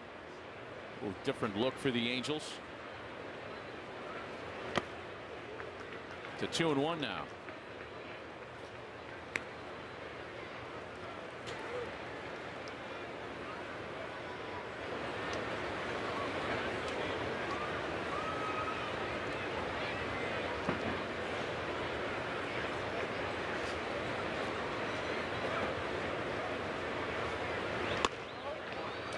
Curveball's been a good weapon for Kikuchi tonight, but missed his location that time. 3-1. As we know about Kikuchi's repertoire, not a lot of heaters. A major league low fastball usage by percent, that is. Yeah, this barely at 36%. I mean, there's a good reason for that too. Not only is the league in general throwing more spin, but Kikuchi's heater's been hit pretty hard. Opponent's batting average of over 300. In a fastball count here. And he's on the corner with one to make it a full count now. 3-2. Let's get a decent amount of whiffs on. He's a little just under 22% whiff percentage on his fastball. So if he gets hitters to look fastball, he can ride that above the strike zone. So he had a couple swing and miss so far, but both have been on his curveball. He could use another punch out here. Keep that runner at second from advancing. Let's see what they dial up on 3-2. The payoff pitch home. Got him to swing through a fastball. Like I said, he can get some swing and misses on that. He had him looking off speed. 94. It stayed true right on that plane. Look at that, Matty. That stayed exactly right out of his hand. Didn't go down this road through the strike zone for a punch out. I feel like Espinal might have been a victim of the scouting report there. Yes. Right? Knowing that Kikuchi doesn't throw the heater a lot, he was definitely sitting on spin. It's a big first out now. TJ Friedl. Bunting foul. I think they might try that a couple times. Kavada's not a ton of experience at the major league level at first base. Mentioned his 6th game here now. He's played all over down in AAA. He was in the outfield. Mainly he's a first baseman. He was out there working earlier today quite a bit. See him taking a few more steps in now.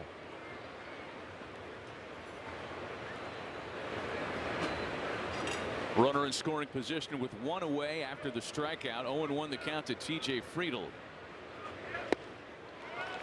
Slider gets him to swing and miss. So he's got different type of depths on his slider and his curveball.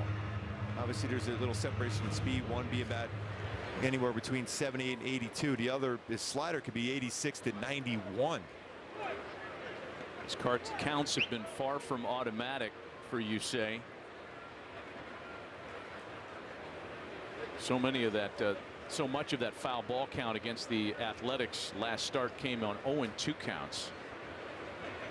The 0-2 here, swung on and missed, takes care of Friedl rather quickly. And you know, even like if you're Victor Medeiros, you're in that dugout right now, you're seeing, because we talked a little bit about that 0-2 count. You see what he did there. He made sure he threw that slider, but it was not going to be a strike, but close enough to get a swing on it. Great pitch by Kikuchi. Well, as much as he doesn't use his fastball, he loves to use that slider. 3rd highest slider percentage in the sport. So now Noelvi Marte, who grounded out in his first at bat.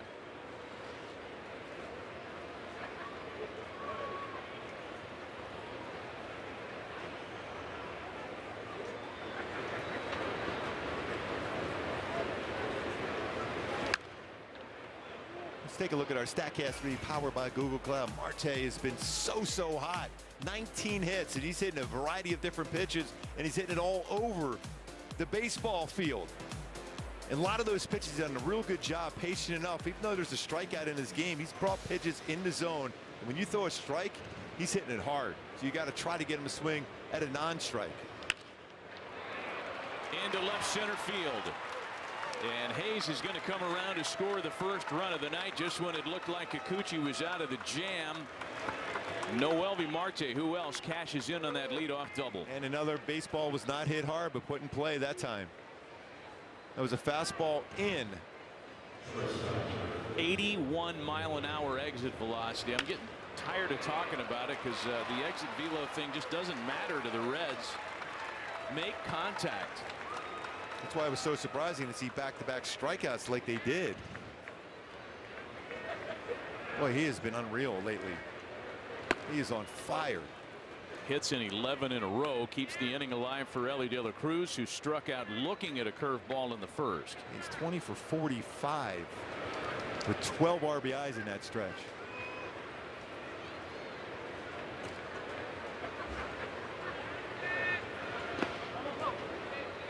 Ball gets away at the plate. Darno's throw down is in time to nail Marte. Just a moment's worth of hesitation was enough to cost Marte a chance. That ball was in the dirt. He doubted it for a moment, took off, and pays the price. What they say, he who hesitates is lost. Is that how it goes? Yes.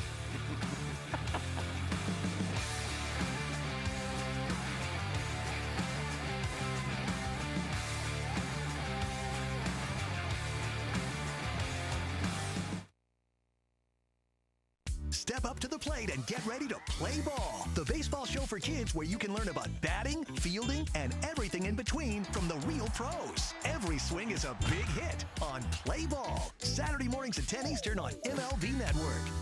Your day in baseball starts with MLB Central. Good morning. Love spending our day with you. Lead off your morning with in-depth breakdowns. Let your swing get you back to 50-50. Interviews with the players. Ball game. This is game-changing, people. If I ever get the chance to do this, I'm never saying no. And a little bit. It's a scam. No one's that happy. This is a look of everything else. The baseball day begins with MLB Central. Weekdays at 10 a.m. Eastern, only on MLB Network. We got hands up in the air, 'cause it's a party. We having fun here, 'cause it's a party. Oh my, this guy is next level. Oh my goodness. Lots of great baseball coming, and good guess, by the way. Play baseball like I'm still a young kid, like a little teenager. Good luck trying to hit that, man. It's unhittable. What a moment. This is the show that never ends. Your day in baseball starts with MLB Central. Lead off your morning with in-depth breakdowns, interviews with the players, and a little bit of everything else. The baseball day begins with MLB Central. Weekdays at 10 a.m. Eastern, only on MLB Network.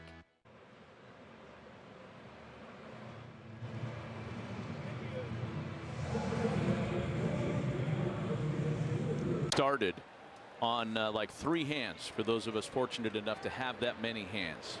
This is one of them. Nolan getting a night off tonight and among the spectators in a 1-0 Reds lead, kind enough to take a little time with us on the telecast. Nolan, how you feeling? Is it weird? Are you antsy? What's the deal? Let's do it. Coming to the field today, felt really anxious. Didn't know what to do with my time.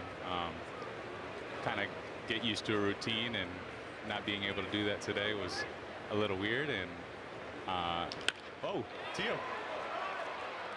A little too much carry as Friedel makes the play on Teodosio's fly ball. But yeah, just coming into the field really anxious and don't know what to do with my time. So. Yeah, I mean, you were still doing some work out there. I mean, you try to keep everything as normal as possible, but I know you can't be feeling normal right now. Yeah, no, definitely not. Still get out there, hit a little bit, do ground balls, but under the tunnel, didn't do as much as I normally do. And I mean, it's still biting me right now. I got to get back in there ASAP. So at what point were you told that you'd be seated today? Did they tell you yesterday? I mean, I know that you guys communicate a lot via text with the coaching staff.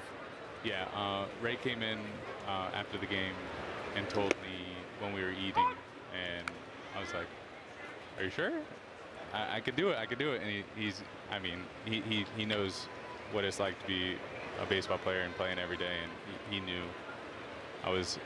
I mean, my last off day was 2 months ago, so I think he kind of felt that I was getting tired and needed an off day. So, I mean, he's really good player coach, and, I mean, love him. So I appreciate it.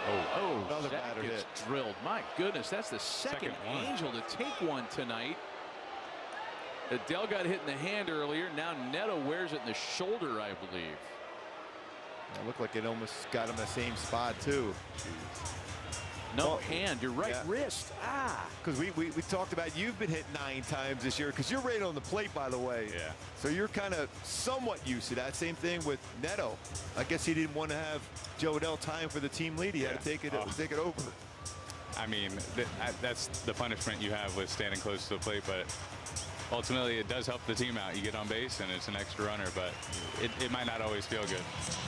Yeah, no, we were showing with Soderstrom the other day how far he was. I don't know if you saw that on our telecast up from Sacramento, how far off the plate he was as a lefty and how close you are as a lefty. Why is that you feel so good being right on top of the plate? What is the reason for you to be able to do that? Yeah, I think growing up, my dad always told me to get on top of the plate, and I didn't exactly know what he meant all the time, so I'd always stand over the plate.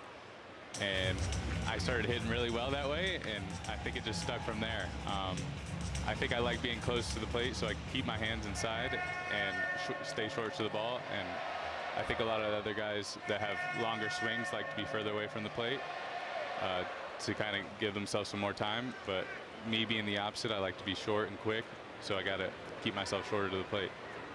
I feel like Zach wants to run here, by the way. You hit me, it's going to, there he goes. Hit run. Neto into second base on the second out of the inning. Rengifo's ground ball played at first. Yeah, you made a great point about that, Nolan, why you're on top of the plate like that so you can stay inside the baseball well. That's really, for me, and I've always said this every time you're at the plate, you're a pitcher's worst nightmare because you're gonna put the ball in play. And you put the ball in play so well with runners in scoring position. How do you always able to just kind of slow it down and feel good about that? Yeah, I think just taking it one pitch at a time. If I don't get a pitch early in the at bat, I don't count myself out. You get 3 strikes for a reason, and I think for myself, if I don't attack those first 2, I'm willing to fight with 2 strikes and willing to take my walk. And I think that's helped me out tremendously, especially learning from the past 2 years. And I think I've learned more about myself being up here and just adjusting at this level than I have my whole life. So. By the way, how come nobody's messed with you down there yet? That's the thing I'm surprised about. I thought for sure. Trouty threw water at me right when we started, but other than that, I don't know if anyone noticed. I kind of snuck away. Oh, that's good. It's very clean down there right now, Nolan. I mean, we have a shot. We can see the floor. There's no sunflower seeds down there. That's is it going to look any dirtier by the 7th inning? Oh, for sure. I think a lot of these guys like to kind of get used to the environment and then go rogue a little bit. The snacks will start opening up here in about an inning or 2, but the seats have not been opened yet, and I think, what are we in the 3rd? By the 5th or 6th, it's going to be a dirty floor. Yeah, so. We're going to track that progress tonight. It's way too clean. 2 balls and a strike to Trout. Speaking of being hit by a pitch, the next time Mike gets doinked, he'll have the franchise record all by himself. 105 times Trout's been hit by a pitch. Tied with the great Brian Downing for tops in franchise history. That's one of those that you don't necessarily want to have. No, see, that's a lot of bruises, and not something you want to go home and tell people that you got. Well, you seem to have a few of them on your foot and your leg. How's the body feeling, by the way? I know you have the off day today, but how's the body feeling? Yeah, I mean, I'm feeling good. Definitely a little bit of bumps and bruises, but nothing too bad. I mean, you get used to the wear and tear this late in the season. And Trout caught looking to end the inning. We've run out of time with you, Nolan. Thanks for joining us, man. We appreciate the time, and when you pinch hit and win the game later, think of us. Yes, thank you. I appreciate it, guys. Thanks, Sean. Wow.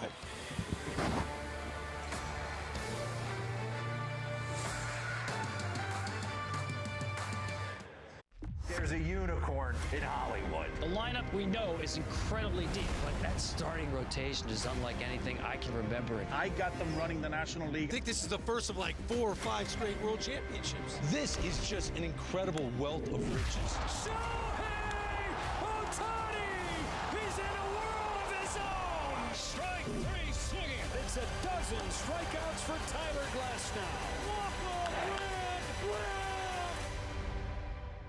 It's a great night for baseball. This matchup features some of the best talent in the game. A lot of power, a lot of marquee names. Here we go. Buckle up, folks. There's a guy who wants to be in the spotlight. The bats have come alive. A showstopper. We're just playing Powerball. This place doesn't know what hit them. These teams are entertaining, are they not? The show continues. Experience game-to-game coverage of the night's biggest moments, live and commercial-free. MLB Network Strike Zone, Wednesday and Friday nights all season.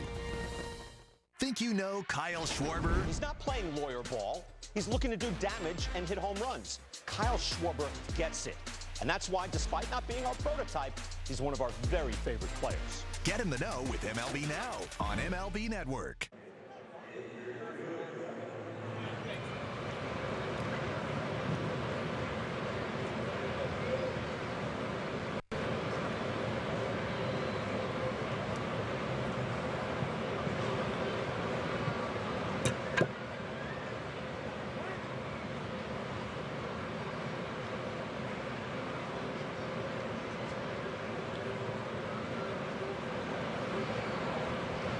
Bobblehead courtesy of Foundation Building Materials. Be one of the first 25,000 fans in the ballpark on Friday. That's this Friday, the 22nd, with the Cubs in town. And get a Logan O'Hoppe bobblehead.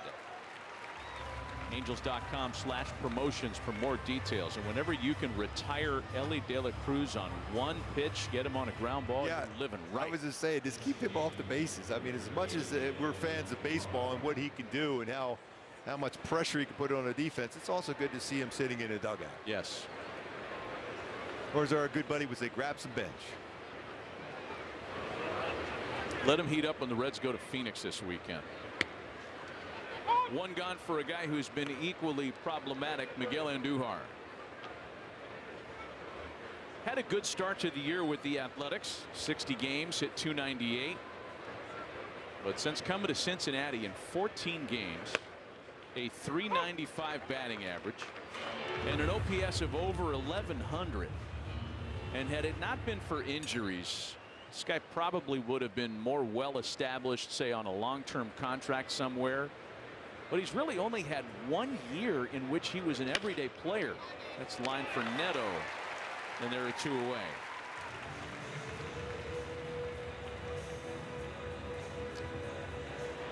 Well, Yusei Kikuchi continues to work efficiently this evening.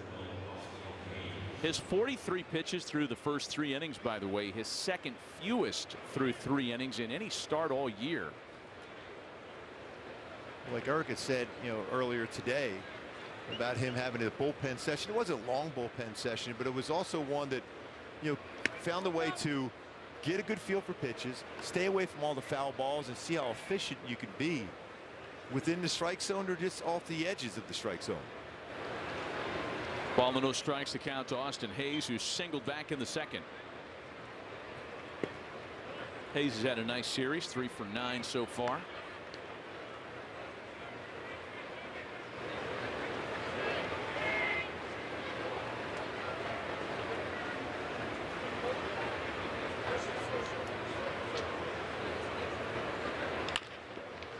Sharply hit for Neto. And a 1-2-3 top of the 4th, spun by Yusei Kikuchi.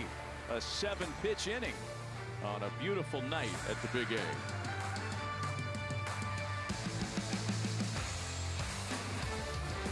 Off Base is coming in a brand new format. Join Lauren Gardner and Xavier Scruggs as they explore all the baseball buzz across social media, pop culture, and around the majors. The Off Base Podcast, all season long, only on MLB Network. Every game night is a chance to go big with MLB Big Inning.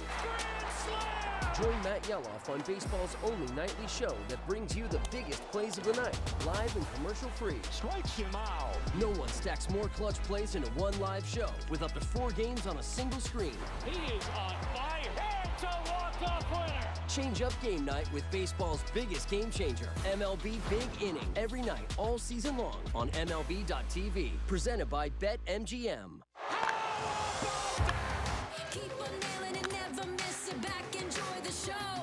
We live the biggest plays from every game with Abby LeVar on Quick Pitch. Late nights and early mornings on MLB Network.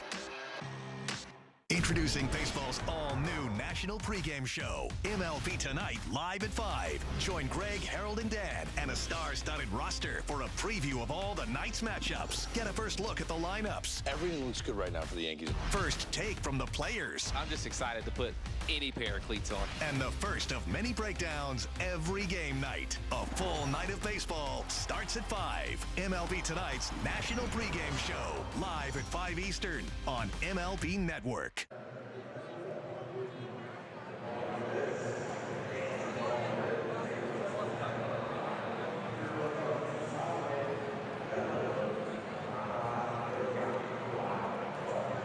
Angels' 4th, time for a Coors Light beating the pressure, and a couple of notable streaks have already been extended. Mike Trout, 21 straight on base. Zack Neto, 13 in a row. And Taylor trying to extend his. Did he do it on the first pitch? Carried too much. I'll tell you what, they positioned himself really good in this series. I mean, playing Taylor Ward that way, that's off the bat that you feel that's got a real good shot to be in a knock. Friedel was able to run that down rather easily. So a first pitch out to start the bottom of the 4th, and now Yoan Moncada.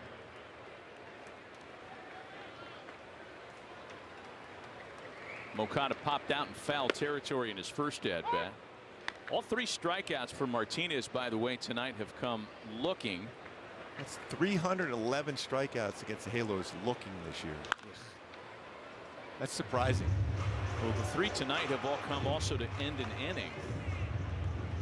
One more looking strikeout ties a career high for Nick Martinez. This guy's been around a while. Moncada with a drive slicing into left center field. Friedel back, running out of room. Kiss it goodbye. Yoan Moncada a la calle. Oh, that's some great power. Hakuna Moncada. A shot. Left central. That is big boy territory the other way. His 9th home run. 28th RBI. Dude is so strong. He is. I mean, I just love the baseball that jumps off his bat. I still am amazed at that home run he hit up in Sacramento, how far that went above the trees.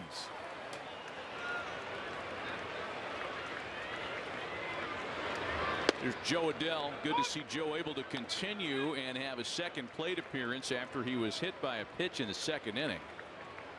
Leave it on for a minute, Yoan. That looks good on you. That was an 0-2 pitch too, by the way. Hit out a fastball. Mentioned the fastball family. That's now 14 home runs Nick Martinez allowed in that family of fastballs. 2 4-seam and cut fastball. Back to a 1-1 ball game. 2 balls and a strike on Joe Adell.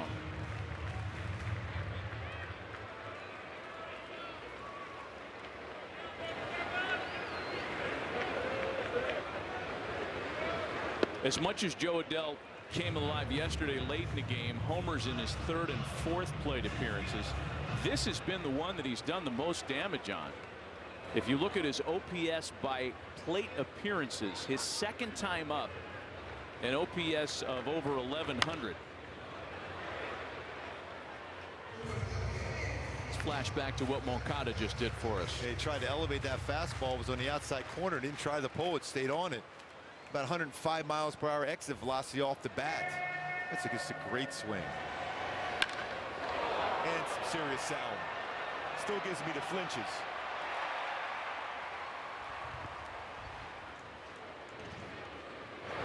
When a guy can hit for that much power and look like he's taken his 5 o'clock swing, meaning his batting practice pass, I mean, there's just something different about a guy like that.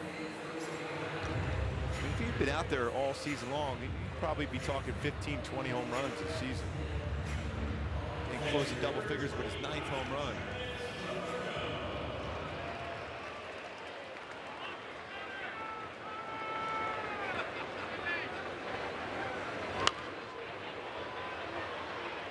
Oh, and 1 the count to Travis d'Arnaud.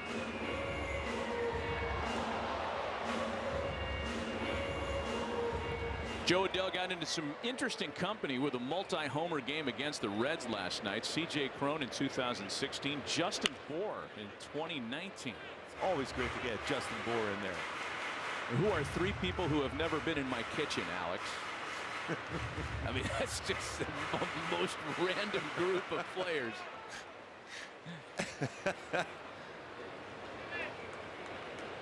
Tell you what, when C.J. Cron gets a hold of baseball, it could be like 500 feet. He used to crush the baseball. Those were fun to watch.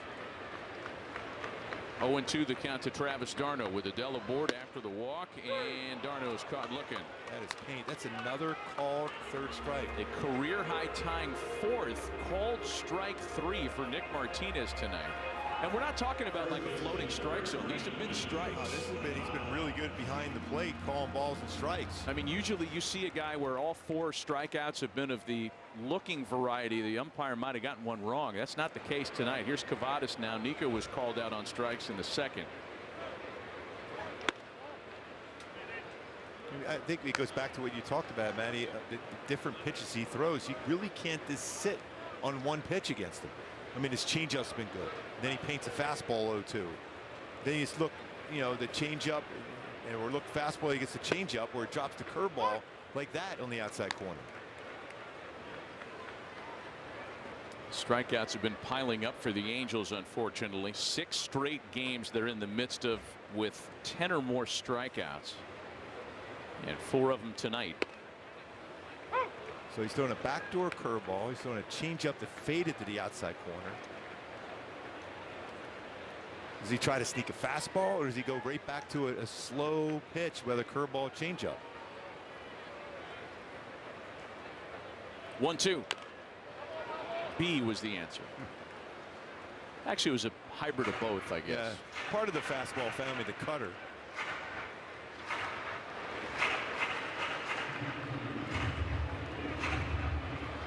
Martinez's last start was already over by this point. He only got 2 2/3 into the night on Friday against the Brewers. And Cavadas chased a changeup. 5 strikeouts for Nick Martinez tonight. However, the Halos are on the board. Yoan Moncada with home run number 9. Number 9. Tied at 1. I'm Jesse's uncertainty, and I really thought house projects were my time to shine. One little, are you sure? He gets stuck before he even got started. But Jesse's changed. Because of Thumbtack. With their guides, he knows exactly what to do and who to hire. And his house is looking great. Where does that leave me? Uncertainty doesn't live here. You do. Take care of your home with Thumbtack. Download the app today. Your day in baseball starts with MLB Central. Let's get it started. Lead off your morning with in-depth breakdowns. Perfect balance. Boom! Interviews with the players. Get back to the fastball. I know what that passion feels like. And a little bit. Keeping. You behave properly. Hey. Of everything else. Come on, Marlins. The window seats are. The baseball day begins with MLB Central. Weekdays at 10 a.m. Eastern. Only on MLB Network. If you're not watching this show, you're the problem. Did he do it? Oh my goodness, what a play! An absolute beast unleashed. You are unbelievable. Racking them up, all I do is win. Spot that hashtag like a boss. Yeah, that's how I roll. Keep on nailing it, never miss it. Back, enjoy the show. Relive the biggest plays from every game with Abby LeVar on Quick Pitch. Late nights and early mornings on MLB Network.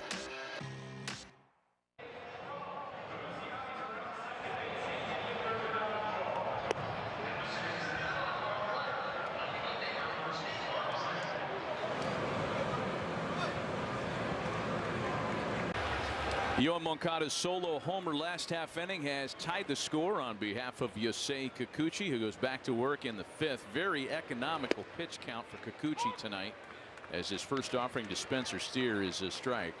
50 pitches through 4 innings. That's the first time that Kikuchi has done that in a home start as an Angel. In fact, you got to go back to 2023 to find the last time he had done that in a home start. And it's now 0-2 to Steer, who's followed by Trevino and Hayes. Like that changeup he just threw there also. Curveball, changeup.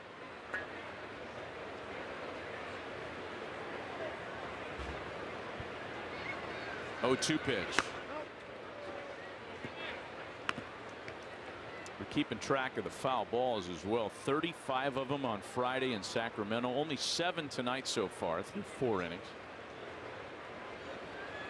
So by all measures, great improvement tonight for Kikuchi. There's your foul ball. Yeah, doggone it. Shoot the clown. That's what happens. Can't say it. It's like washing your car and making it rain.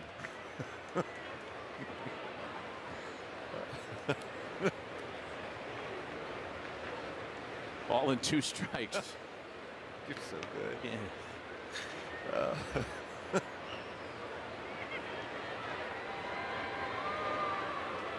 Steer struck out on a curveball in the 2nd. There's one that he sends out to center field. It's been more about the ground ball tonight for Yusei. 6 of his 13 outs have come on ground balls. We'll take a look at him on the T-Mobile coverage cam. And some really, when you think about it, some soft contact on the ground. He's able to get a double play ball. Also, coming into the game under 39% ground ball rate. So he's been able to mix and match. Whether or not that little short bullpen session has helped him out so far, so good.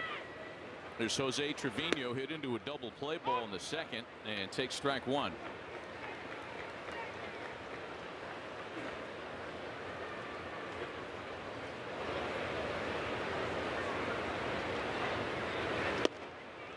Another strike in there with his changeup. He's getting right after it tonight.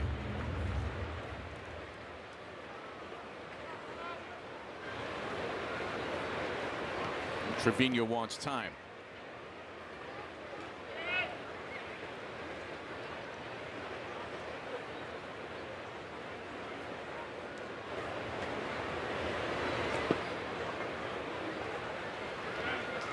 Man, that's the one thing when you're on the mound, when you're just dealing, you're feeling good, and you're 0-2, and then the guy steps out.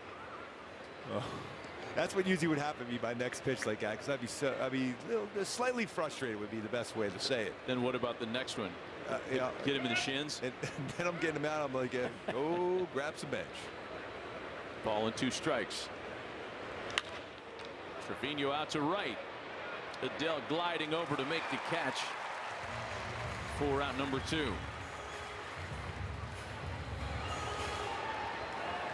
You're seeing, for me, Matty, so far in the night, a lot better reads for the fielders behind him. Why? He's throwing strikes. He's got a better pace going. Attacking the strike zone. When you're a lot of foul balls, some baseballs out of the strike zone, you're not quite on your toes. You end up being on your heels, and the plays, you just miss it by a little bit as a fielder. It's all about that pace. Ball with no strikes, the count to keep Brian Hayes.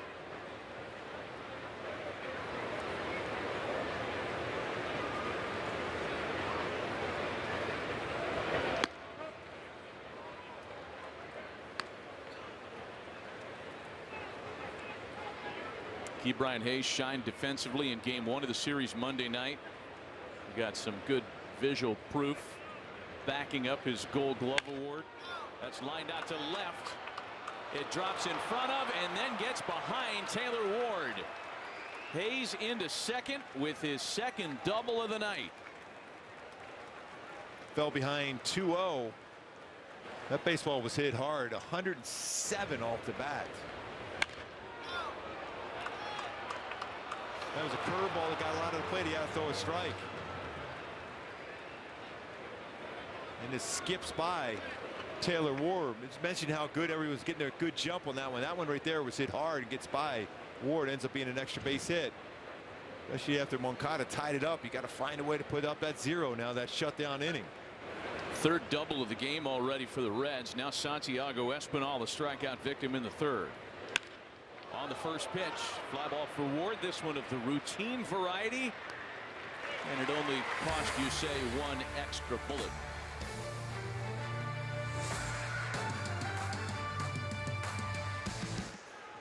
Next. Right this second, at some movie theater somewhere. Which one? Popcorn and someone really wants a soda. But soda's like something you drink on the weekends, and today's only Tuesday. Soda, please. Take your time. Mom! What if there were a better soda? Kate, I brought the puppy. I can see that. Okay, that was actually kind of easy. They don't pay me enough anyway. 5 grams of sugar. Pass me one. No, I can't. I'm just a voice. This man survived a 4-hour flight delay, a crying baby, and 2 coffee spills. But you'd never know. Why? His Jack Archer Jet Setter Tech Pants. Wrinkle-free, stain-resistant, and ready for anything. Upgrade your wardrobe today and get 15% off at jackarcher.com/TV. This is not Viagra. It's Rose Sparks. Made with 2 active ingredients instead of just 1, it dissolves under your tongue to work faster. Rose Sparks contain tadalafil, which stays active for up to 36 hours for around-the-clock results. Earn a round of applause with Rose Sparks. Connect with the provider and see if they're right for you at ro.co/OMG. Ooh, that's a lovely view. What are you 2 looking at? Tip pick. What did you say? Tip pick. Tickets to the show with no hidden fees.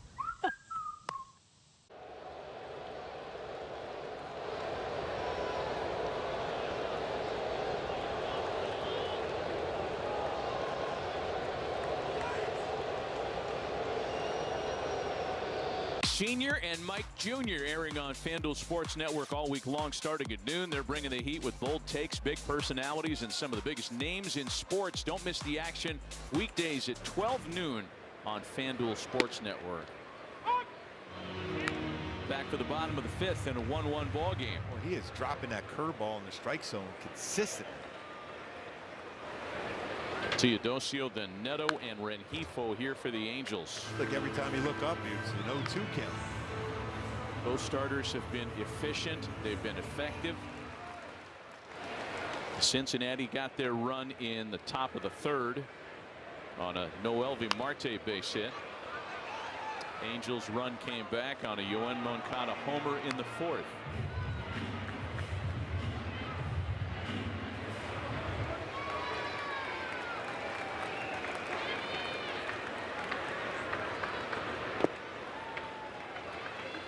Straight over the top with his changeup too. Over the top with his curveball. He has the four-seam fastball.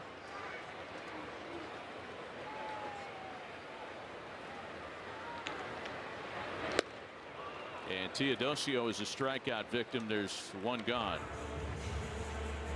Earlier tonight, Zack Neto in his first plate appearance hit a foul ball that almost hit Mike Trout in the dugout, and it makes all of us think about the final weekend of the season in 1992. David Hulse lining foul balls into the Angels dugout to the degree that the entire roster moved into one side of the bench. We'll go back to that in a sec. That was a great Rick Smith in there too. And it finally ended in ground ball, but when you saw the entire team, you know, cozied up into one corner, and that was in the days before the protective railing. That was in the days when you were really in harm's way. I remember that too. Ron Benitez used to, when he was on the Angels, used to kill us, just rockets in the dugout all the time, the visiting side. But Rick Smith, he's celebrating his 50th year in the Angels organization this season. Rick was down there today looking the same way he did when that highlight came in 1992. And when all the lads are in one corner, you know. Yes. By the way, when it ricocheted off that back wall, it didn't feel any better also when it got you.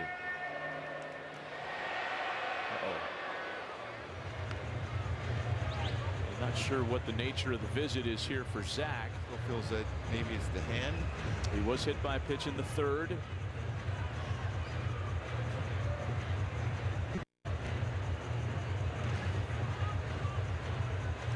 This was the last pitch.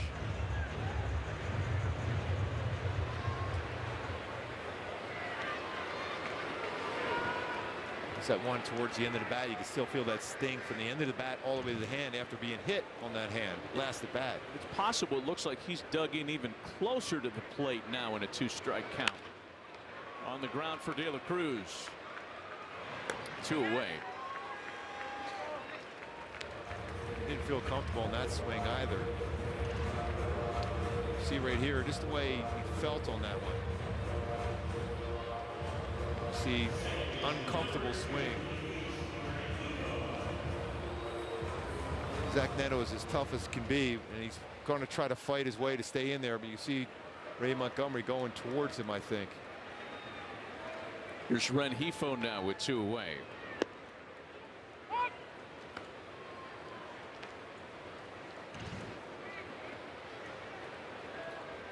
Yeah, something ain't right.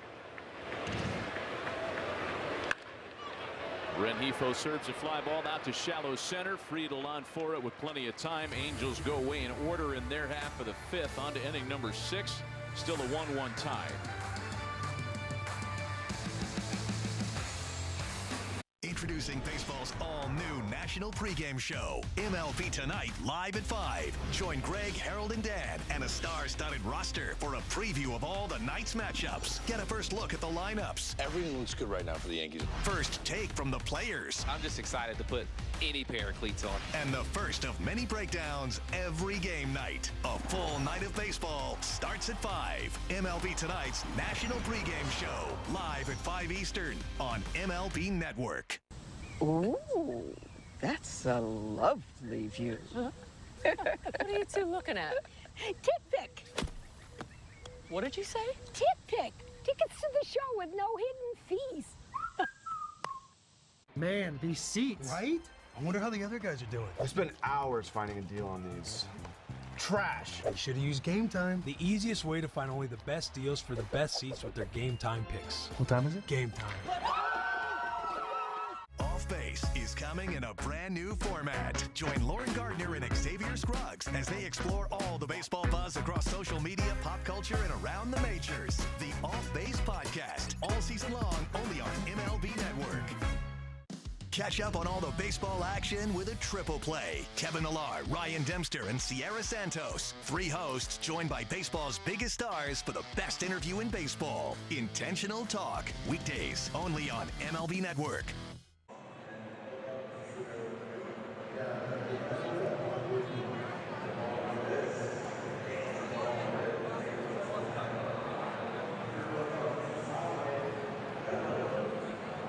Shortstop, we saw how uncomfortable, and that's probably an understatement, Zack Neto was in that last plate appearance, and Mike Trout consoling him on the bench.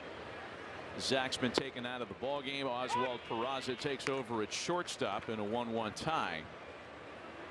Reigning AL Player of the Week, Zack Neto. And you hope, of course, that it's nothing more than just tonight. So Peraza making his first appearance at shortstop since coming over from the Yankees. Played there 26 times with the Yankees during his career. It's really good to see Trout come over there and give him a hug. He's been there before. You mentioned how many times he's been hit in his career, and he knows exactly what that feels like to get hit in that spot too.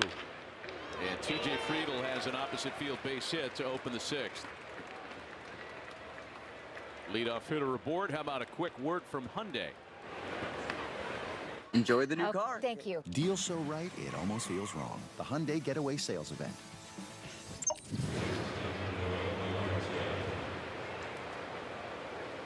So the third time tonight that the Reds have put their leadoff hitter on base. So far, Kikuchi's done a really good job controlling the damage. Here's Noel Marte, who has Cincinnati's lone RBI this evening.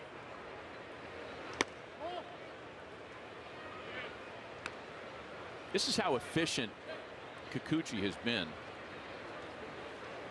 It's only the second time this season that he has needed fewer than 65 pitches to get through 5 innings.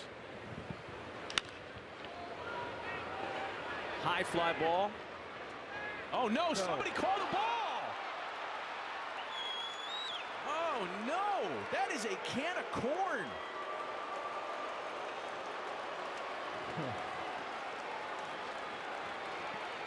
And that's the thing. It's ended up being a base hit.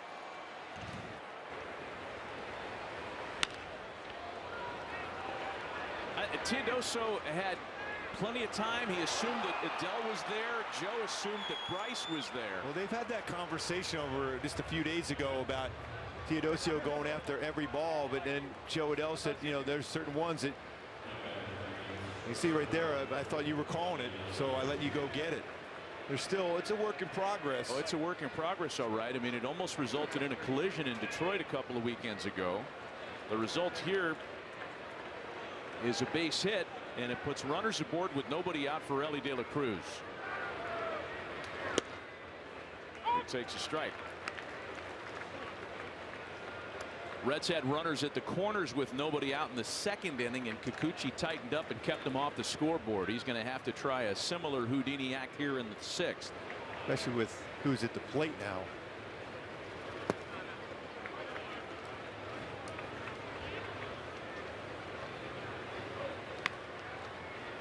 Ball and a strike to count to De La Cruz. Conspicuously quiet tonight, 0 for 2. He's rolled into 12 double plays, though. 12.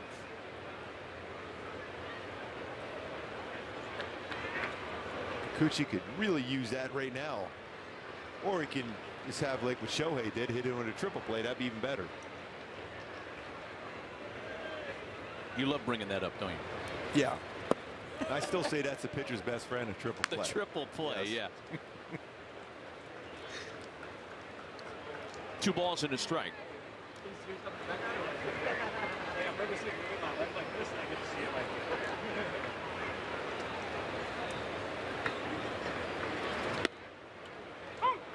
Got the benefit of that backdoor curveball.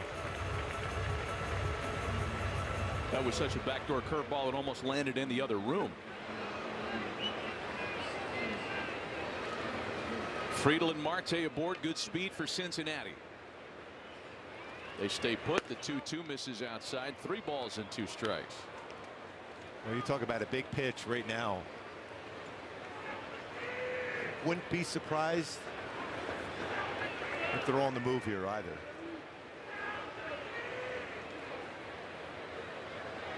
They stay put, and the pitch to Cruz is hit hard out to left. Ward lays out and makes the grab. That's a huge out. Nice play. That ball was crushed. 108 miles to left, sinking. If it gets by Taylor, it scores 2. Great play. Yeah, committed to making the play. Doesn't make it. That's a couple run score, but nice play. Taylor Ward on the dive.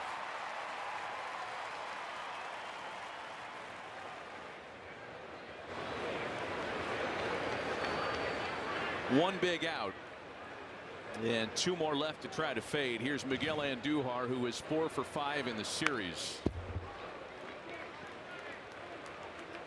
Let's check in with Erica, who has more on Zack Neto. Yeah, not a surprise. The Angels just officially announced that Zack Neto left the game due to left wrist soreness. So more to come after the game after being hit by the pitch in the 3rd inning. Yeah, we'll hope it just stays at soreness.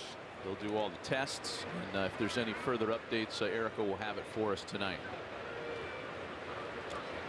Well, you want him back out there as quick as possible. He's done so many special things.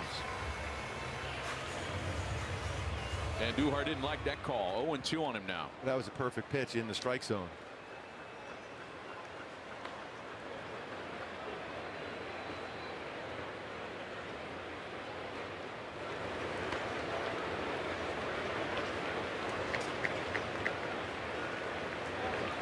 A single by Friedel. A miscommunicated single by Marte. Taylor Cruz lines out. Now it's 0-2 on Miguel Andujar. Tomahawk to first. Cavadas to second. And unfortunately, nobody was covering the bag for a return throw. And their runners at the corners. But Peraza was ready to fire, and there was no target there. That's a smart decision by Peraza not to throw that ball there because Kikuchi was late getting over. Peraza did a nice job. A good feed, too.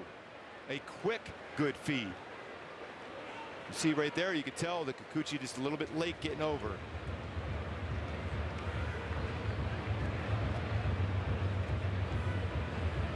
Barry Enright comes out for a chat now with Austin Hayes scheduled. Runners at the corners with 2 gone. I do like that visit right now, just to say, hey, listen, don't worry about that. Let's get this big out here, keep it tied.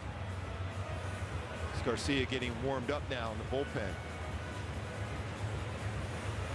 Garcia's fresh, hasn't worked in the series yet.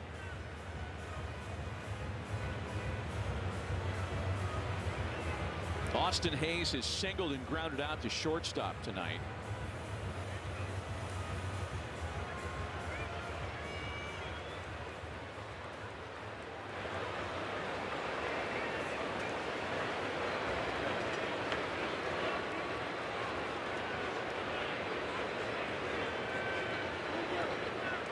Kikuchi got off a tight spot in the 2nd.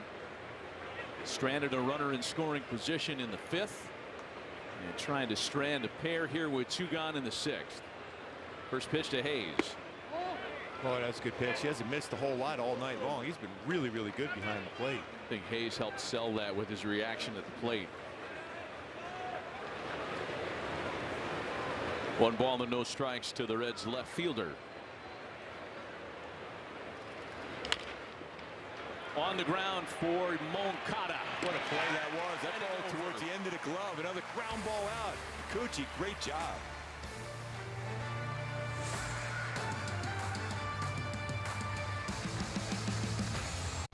The roar is back in Motown. Right now in Major League Baseball, we have a new Tiger King. Tarek Skubal owns this mound. Look at him walking off the mound. This guy's a nightmare. This kid's special, doing it all. Riley Green saves the day. Does everything on the field, plays great defense, can steal bags. He's a monster. If I'm on time, I know my swing is going to be in the best spot possible for me to hit the ball. Riley Green tears into another one. That's the Tigers, baby. Some moments are too big to miss. Did he do it? He did! 4 home runs for Kurtz! Another 103-mile-an-hour heater. Cal Raleigh, when will we stop being amazed? MLB Tonight brings you closer to the biggest plays from around the league as they happen.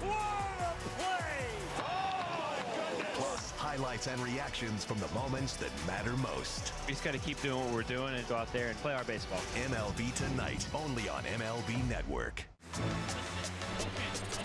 We got hands up in the air, 'cause it's a party. We having fun here, 'cause it's a party. Oh my! This guy is next level. Oh my goodness! Lots of great baseball coming, and good guess, by the way. Play baseball like I'm still a young kid, like a little teenager. Good luck trying to hit that, man. It's unhittable. What a moment! This is the show that never ends.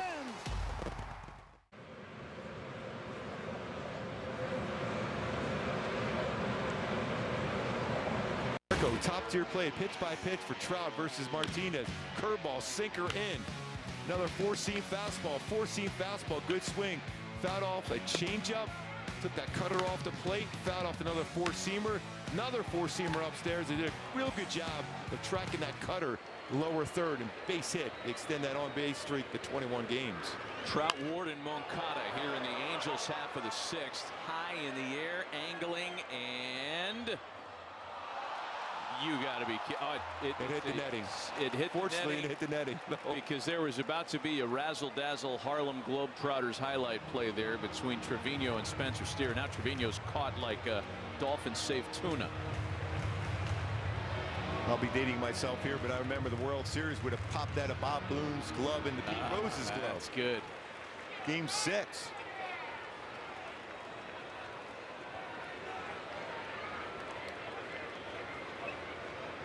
From where we sit in the naked eye, you know, you can't tell necessarily that it popped off the screen as clearly as you see it on the replay. It's going to be 0-1 to Trout. And they had to unhook Trevino and throw him back. Martinez has not missed many spots at all tonight. Hopefully this will be the case. He'll miss one against Trout. That was somewhat of a miss there. Right down the heart. 92. And Trout had a good swing at it. There's only one player in Major League Baseball that's faced Nick Martinez more than Mike Trout, and that's Jose Altuve. Again, a couple of lifetime homers. They came quite a while back. Speaking of Altuve and the Astros, they are struggling. They've been hard to figure out. A tough time in Detroit. Were they swept? They were. Yes. 7-2 Tigers today. Tigers seem to have restored the roar. 2-2 to Trout.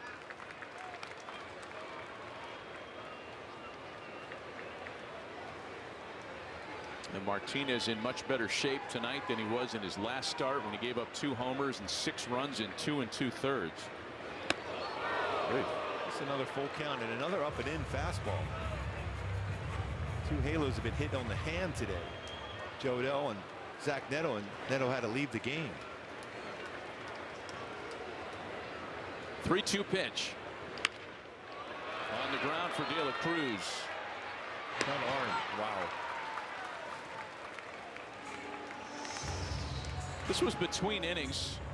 Bo Porter and Joe Adell talking about that routine fly ball that dropped into no man's land.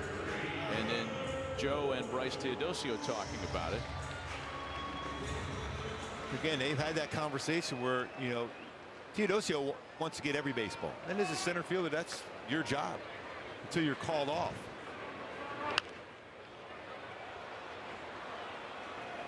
Oh, and 1 the count to Taylor Ward. Kikuchi picked him up, though. Really picked him up there. Still see that conversation going, especially with Chris Taylor, though an infielder initially, but he's played a lot of outfield position too. A lot of good veterans for these young players to be around and have their time. We talked about that even way back in spring for Darno, for Logan O'Hoppe, and you know, you had Kenley Jansen for all those young arms out of the bullpen. It's so important to be able to have that presence, and Mike Trout for these young players, position players. 0-2 the count to Taylor Ward. That was a pretty good pitch there. And it's a bite to it, yeah, too. I don't think anybody would have argued if that had turned into the 6th called strikeout of the game. And Ward had to protect that part of the strike zone, pops it into foul territory, and Steer makes for out number 2. How about a quick word from Jack in the Box? My bonus Jack combo with up to 3 patties, starting at $4.49. Welcome to Jack in the Box. It was Yoan Moncada's solo homer with 1 out in the 4th that tied the score at 1. And that's where we stand here in the bottom of the 6th. Moncada batting for the 3rd time, bases empty and 2 out for him, and that still 1-1 game.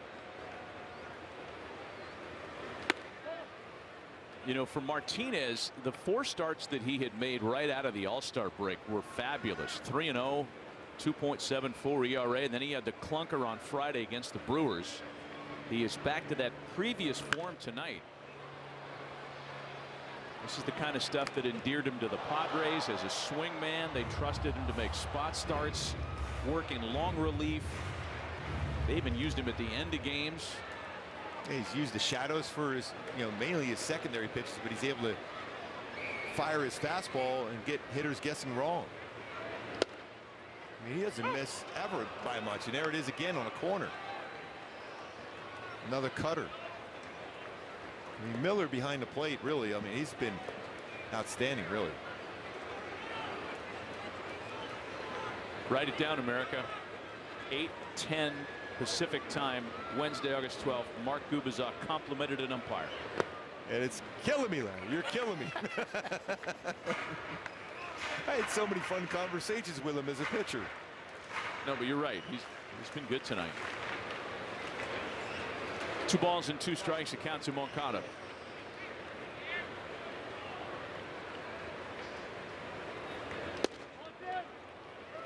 Full count. Joe Adell waiting next.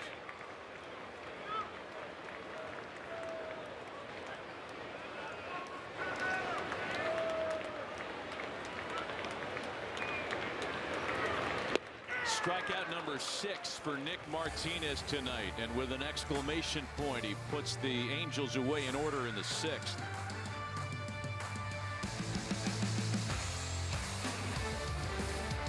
Your day in baseball starts with MLB Central. Let's get it started. Lead off your morning with in-depth breakdowns. Perfect balance. What? Boom. Interviews with the players. Get back to the fastballs. I know what that passion feels like. And a little bit. Keeping. You behave properly. Hey. Of everything else. Come on, Marlins. The window seats are. The baseball day begins with MLB Central. Weekdays at 10 a.m. Eastern. Only on MLB Network. If you're not watching this show, you're the problem. The Mets were a great story last season. You got to think the expectations are sky high. They know that they're built to win. I love the additions. Juan Soto to the Mets. It's real. This is landscape changing that changes the arc of the Mets. We want to make a dynasty. Really like their bullpen a lot. The ball game is over. It's going to take everything from everybody. We got to stay together and we got to post up. Your day in baseball starts with MLB Central. Lead off your morning with in-depth breakdowns, interviews with the players, and a little bit of everything else. The baseball day begins with MLB Central. Weekdays at 10 a.m. Eastern. Only on MLB Network.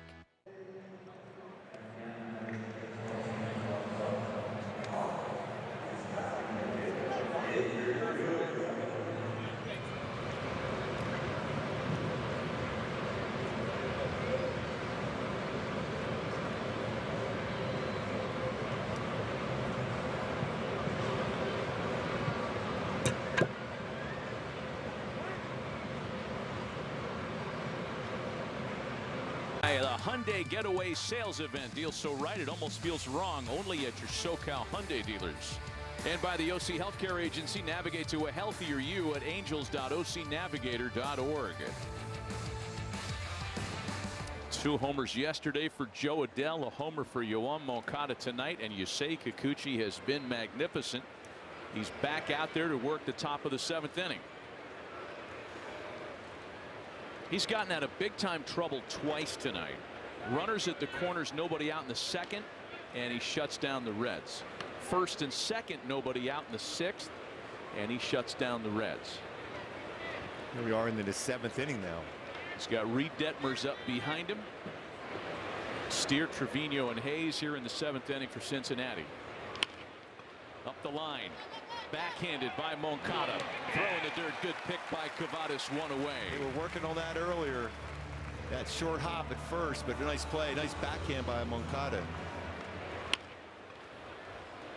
Sets, throws, and scoop. By the way, getting back to Joe Adell, I just watched that follow through just out of the corner of my eye. I'm like, that looked a lot like Troy Glaus. And he has that kind of power, Joe Adell and Troy Glaus. And we might have to have a little comparison of those two coming up in the future. That's fun. Infield pop for Kavadas and 2 away. I remind you to stick around for the 7th inning stretch, brought to you by Spectrum. Highlights from around the league. Houston and the Yankees going in different directions, and we'll have updates from both of those games. Highlights, that is. They're both final. Reed Detmers up, as we told you about. You see, it's a great performance by Kikuchi tonight, especially when you feel that Kenley Jansen might be a little bit before you see him back out there. Certainly not tonight. It's big for the bullpen for Kikuchi to get here into the 7th. Yeah, trying to be the first Angel starter to go 7+, or at least 7 in the month of August. And he's been very efficient tonight, as you can tell. Another solid start at home for Kikuchi. This is the 4th time that Yusei has pitched into the 7th inning. In the 3 prior games, all came in the month of June when he was at his best, and that led to his all-star selection this year.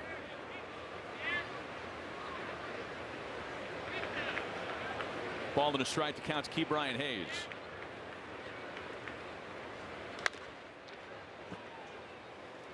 He's having a real good burger night tonight. Double-double so far, so try to keep him off that.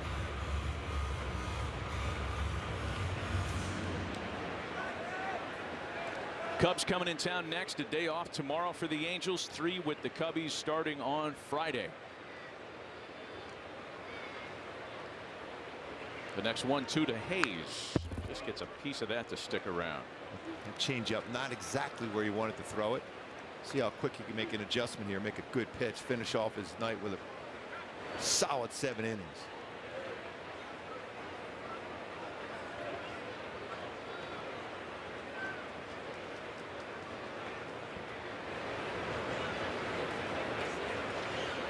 Ball and 2 strikes.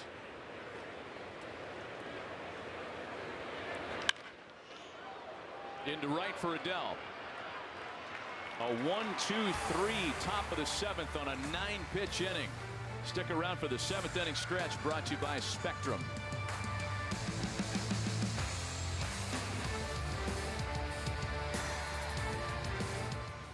The MLB Network podcast is here. Join your favorite on-air personalities for unique perspectives, in-depth interviews, and untold stories from on and off the field. The MLB Network podcast, presented by New Balance, Sundays at 11:30 Eastern. Did he do it? Oh my goodness, what a play! An absolute beast unleashed. You are unbelievable. Racking them up, all I do is win. Spot that hashtag like a 7th inning stretch starting in Detroit, where the Tigers finished off a 3-game sweep, and they got to Framber Valdez early and often. He didn't record his first out until the 28th pitch of the game. 6 runs in the first from the Tigers lineup. The Astros limped into this one, having been shut out in 3 straight, and it was the pitching that went south this afternoon as Detroit finished off a lopsided win. Tigers are rolling once again. They had cooled off, but a big series against another postseason hopeful got them going in the right direction. And speaking of teams and players going the right way, the Bombers are bombing again. A 13-3 win over the Rays on Tuesday. They hit 9 homers last night. Today they picked up right where they left off. 2 by Trent Grisham, his 5th career multi-hit game. They do it against Rasmussen, the best starter on the staff. Even Griffin Jacks giving it up out of the bullpen. And the Yankees had a laugher of a win. They've won 5 in a row. I don't know that we know anything more about the schedule now and the AL wild card now than we knew last week, or we're going to know next week. I do know that the Yankees are hot. Houston having trouble. Yeah, Houston's having a tough time. I mean, they're not scoring runs, especially they're going to get, Alvarez back at some point, I would think. He's on a rehab assignment, but they're just not swinging the bat like they were. I mean, when you think about some of the moves they made, you thought they were a pretty deep line, getting Correa back in there, but so far it's been a struggle for them offensively. That has been the Spectrum 7th inning stretch. By the way, hopefully that continues when the Halos go on the next road trip, because they go there for 4 days in Houston. That's right, and that has been a house of horrors for the Angels the last decade or so. Scott Barlow was very good in late relief on Monday here to open this series. And the sinker slider specialist is back out there in a different storyline tonight. A 1-1 tie, not protecting a lead like he was on Monday. Let's profile Joe Adell as a part of the Kia player profile. We talked about the 7 homers in the last 14 games. How about an OPS of almost 1,000 to boot? And that breaking ball is in for a strike to Joe. It's 1-1. Adell, Darno, and Cavadas here in the Angel half of inning number 7. Historically, though, Barlow has not really pitched well against the Halos. Got an ERA of 5.8.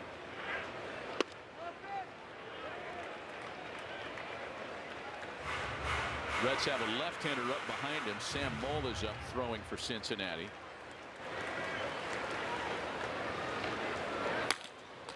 I always have to train myself to say up throwing instead of throwing up in the bullpen. As pitchers, we would always say that when our bullpen session would come around. I got to throw up in the bullpen today. Something I learned from the late great Ken Brett. Yes. Longtime big leaguer and a longtime Angels broadcaster.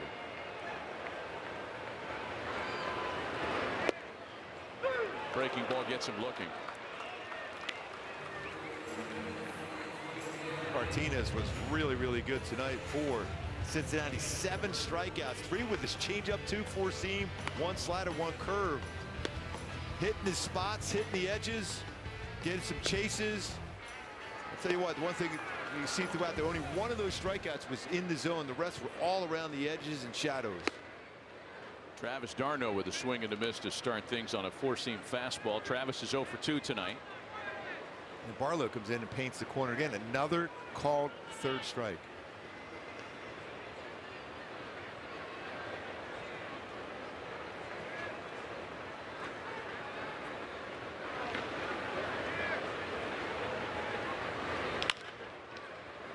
Ground ball for De La Cruz.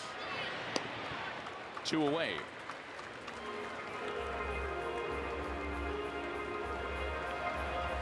A reminder, you can always take the beats with you with an Angels City Connect cap. The first 25,000 fans in the ballpark Saturday against the Cubs will receive an Angels City Connect cap courtesy of Yakult Probiotic Drink. Visit angels.com/promotions. I'll save one of them for you, Matty. Will you? Yes, sir.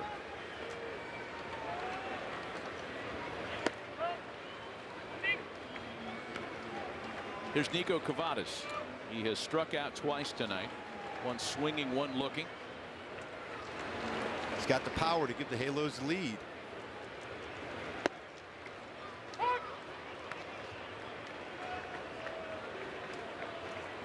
Hit 4 home runs for the Halos last year.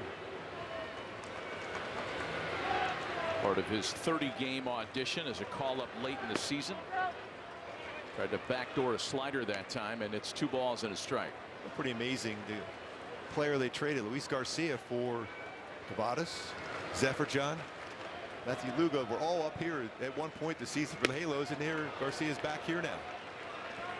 2-2.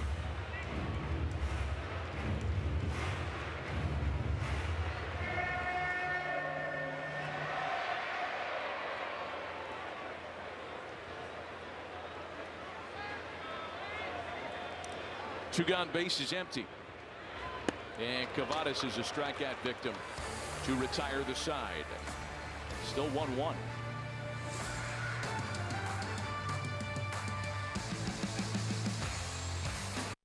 A star is born, talking about Jackson Churio. Churio flips the scoreboard with a 4-pointer.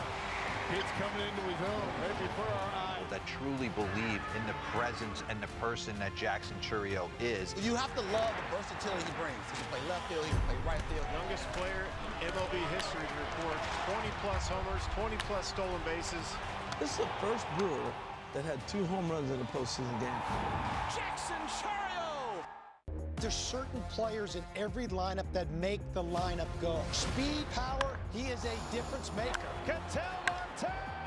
He's done it one more time! The best second baseman in the game, that's Ketel Marte. There goes Corbin. Just incredible speed. He wants to bury people. He just doesn't want to beat you. He wants to drive you into the ground. Goodbye! Snakes alive! They're tearing the cover off the ball. We play to win. We've played that way all year. I guess this is just another example of that. We know what's in that locker room. We know the heart we have. The MLB Network podcast is here. Join your favorite on-air personalities for unique perspectives, in-depth interviews, and untold stories from on and off the field. The MLB Network podcast, presented by New Balance, Sundays at 11:30 Eastern.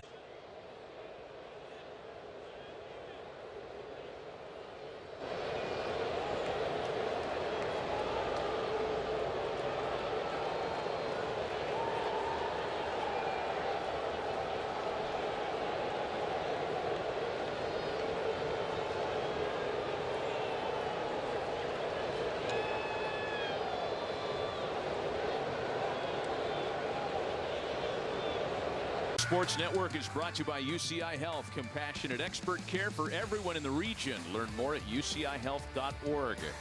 And by Jack in the Box. Get more burger for your buck with the new $4.49 bonus Jack combo. Yusei Kikuchi been jacked tonight. Tremendous outing. His 13th career start of 7+ innings and allowing 1 or fewer runs, and his second this year. He's turned it over to Reed Detmers here in the 8th. Tough part of the order here for the Reds. Santiago Espinal, then followed by Friedl and Marte. So 9, then 1-2.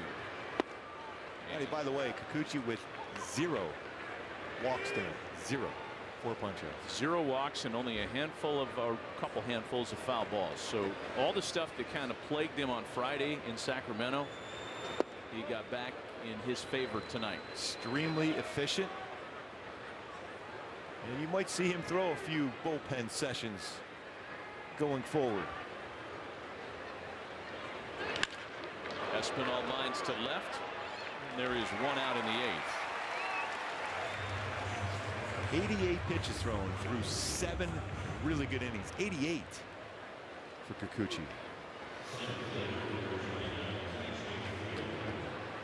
Top of the order now, and you hope that this will be the last time that the Angels have to deal with the likes of Marte, De La Cruz, and Andujar. With 1 away, that group bats after TJ Friedl.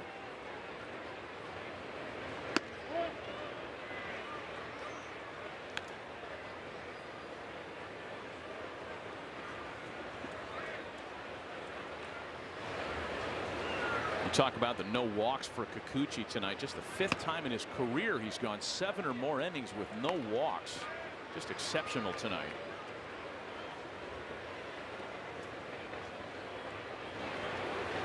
And you love the idea of Detmers next out of the bullpen for a lot of reasons. First of all, this is Reed's role in that kind of primary setup capacity, but it also keeps the guy we just saw, Elly De La Cruz, batting right-handed, where he's much less of a threat. Yeah.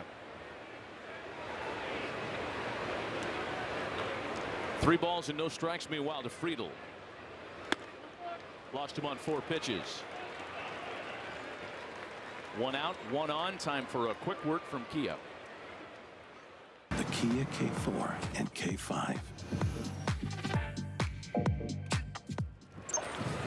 Well, Matty, I was thinking if the Halos got a lead, who would be the closer? And I thought it might have been Reed Detmers. Here he is in the 8th inning. I think part of it is because of this part of the order up here for the Halos, the high leverage part.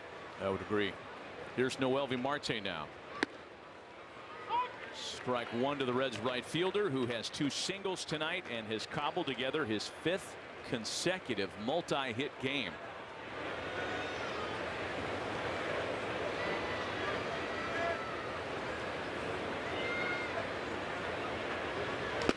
Well, he takes a big-time hack. 97 from Detmerzo.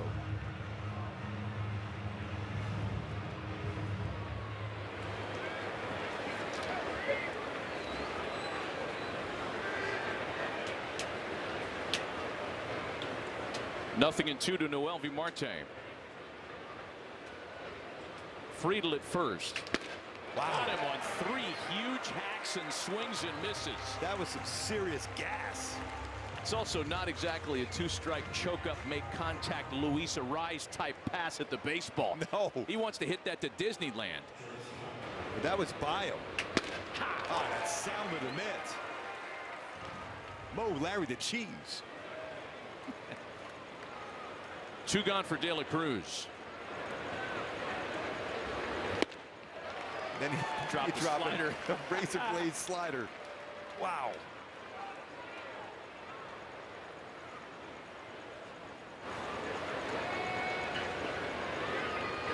The Reds have right-hander Graham Ashcraft up in their bullpen. We're likely to see him in the bottom of the inning. Yeah, a little bit different speed. One's 91, that's 89. A little bit more depth to it. Go get him, Reed. 5 straight strikes. Remember when you talked about him on the pregame, he does like that fastball up from this side of the plate. And Reed Devers likes that 0-2 four-seamer up. See if he stays away from him and see if he tries to get him a chase, a slider down and in.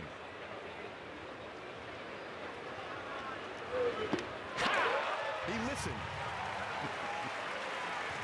Big fan of Angels Live. Big fan of Reed Detmers. 2 strikeouts of 2 big-time hitters to keep it tied at 1.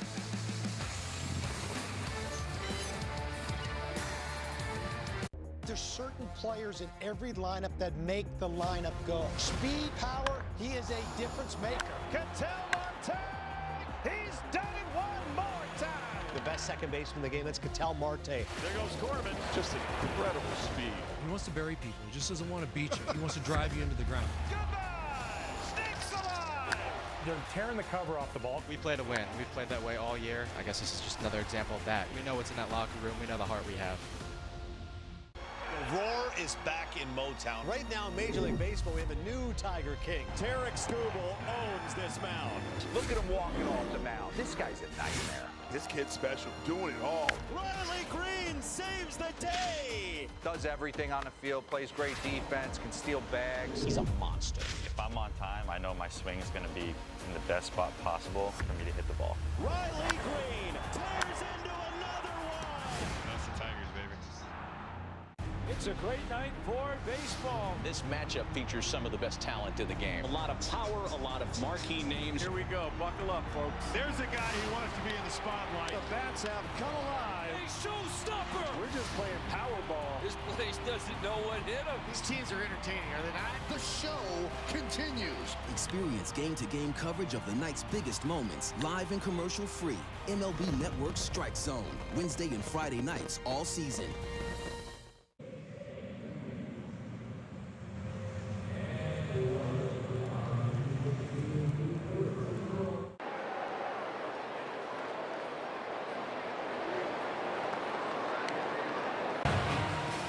Celebrate Mike Trout's historic career on Monday, September 8th, when the Halos host the Minnesota Twins. First 25,000 fans will receive a Trout Rookie of the Year bobblehead courtesy of State Farm.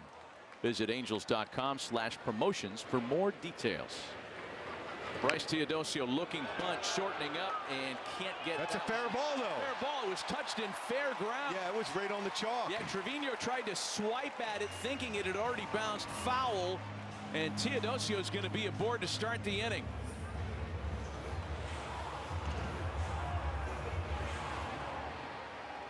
Ooh, that's might have just trickled a little foul. I don't know. Because from our angle, initially, is it on the line? I mean, that is so close. It looked like it just maybe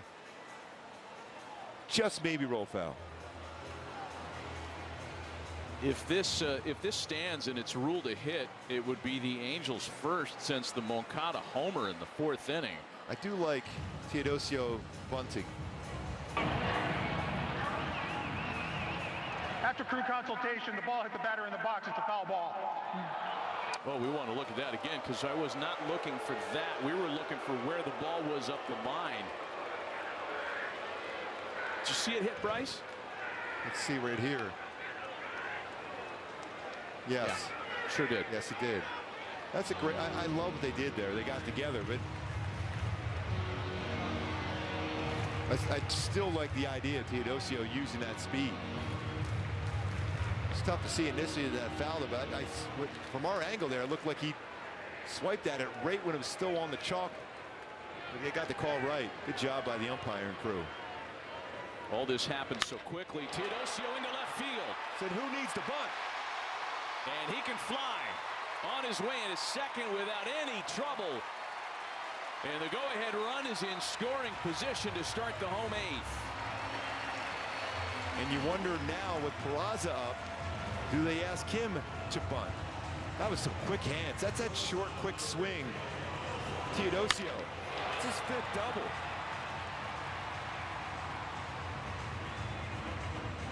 Just love watching him run too. Oswald Peraza making his first plate appearance since coming on for the injured Zack Neto, who was removed after being hit by a pitch. So Graham Ashcraft as he settles in, and Peraza shows bunt, a wild one, bounces away from Trevino, and the go-ahead run moves up to third base with nobody out. Well, he spiked that one into the dirt. Sees him square around.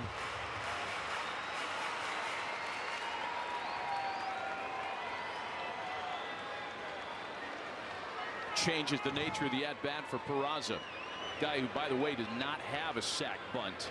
This much more comfortable infield chopper. De La Cruz keeps the runner in check. There's one away. That's one of only a handful of things that can happen without scoring the run.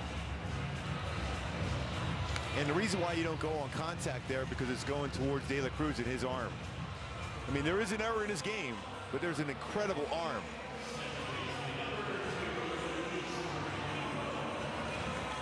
Luis Rengifo now has fouled out, grounded out, and flied to center. A medium fly ball would give the Angels their first lead of the series.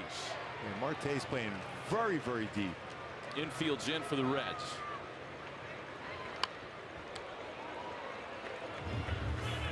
This is when you want to shorten it up and make good contact here for Rengifo.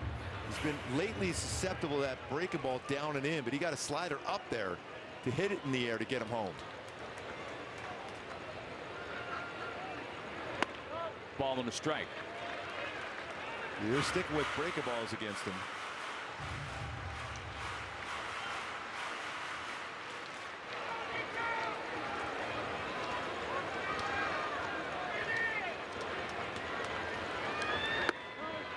Two balls and a strike to Luis Rengifo. 3 straight sliders.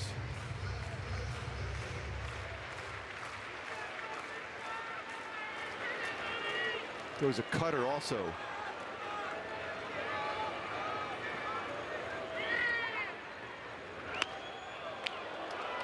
Two balls and 2 strikes now.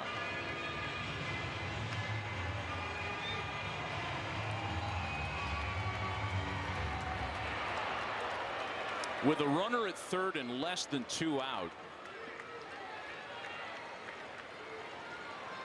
Luis Rengifo has gotten that man in 42% of the time.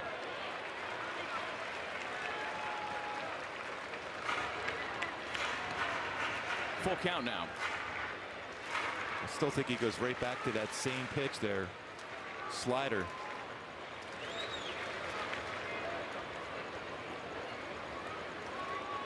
Three-two home. And Rengifo has a flare base hit into left. Teodosio scores. The Angels have their first lead of the series. That's only appropriate against Cincinnati here. The little flare to the outfield goes the halo way. That ball landed on the dirt. Slider, that's enough of the bat. And the contact with the infield in. Rengifo getting it done. On the dirt, that ball landed. First pitch to Mike Trout, taken for a strike. Trout 1 for 3 tonight, singled in the first.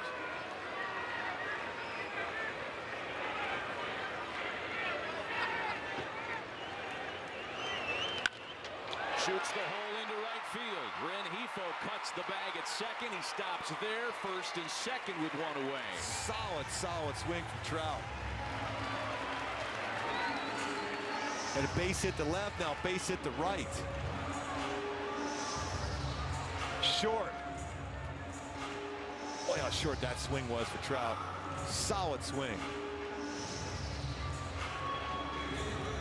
And the big RBI man coming up here for the Halos. Comes Derek Johnson now for a visit. Going back to our Hyundai key for the game tonight against Cincinnati. We're not going to take it. Well, you know what? Just find a way to punch that ball into the outfield. Not going to take it anymore against Cincinnati. Base hit by Rengifo. Good swing there for Trout. Teodosio got it started with a double.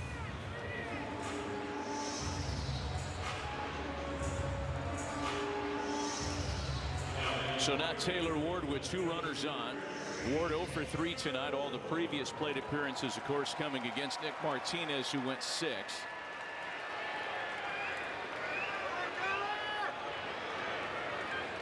Rengifo and Trout aboard, and the first pitch to Ward is a slider swung on and missed.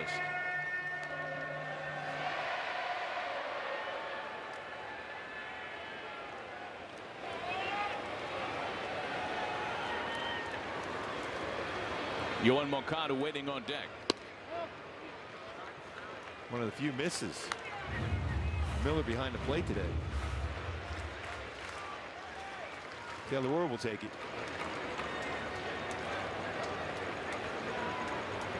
One pitch, and Taylor watches a pitch miss.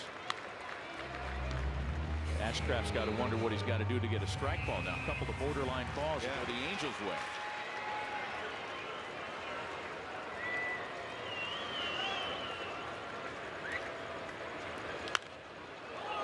Two and two. Expanded just a little on that cut fastball at 97.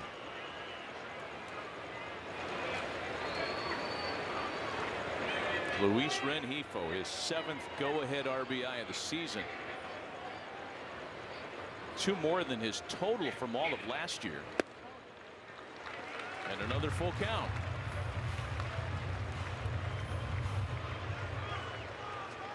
I think they go here, though. I don't think so. Bryce Teodosio started it all with the double and scored on the Rengifo single. 3 and 2. Stay put, and the pitch misses for ball 4. The bases are loaded.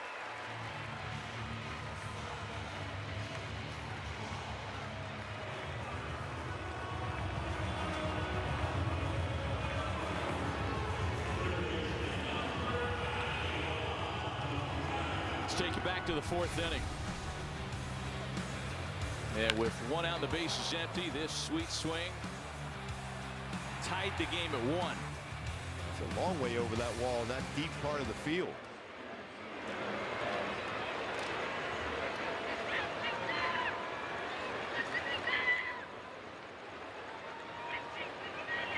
First pitch to Moncada in from the left side. A ball and no strikes. He's got a chance to be able to get that barrel on that slider, I think, if he gets it in the inside part of the plate, he can lift it. Rengifo, Trout, and Ward aboard. Moncada batting left-handed as he has all night. That's where most of his power comes from. 2-0 now.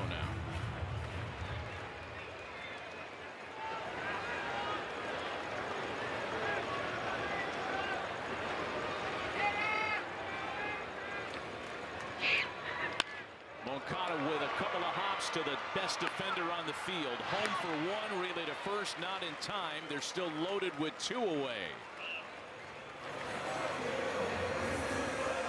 Jammed him enough on a cutter. Looks like Hayes wanted to look at a replay. He's still looking up at the scoreboard. He wants to see it go down again, and it almost feels like he might have had reservations about coming home.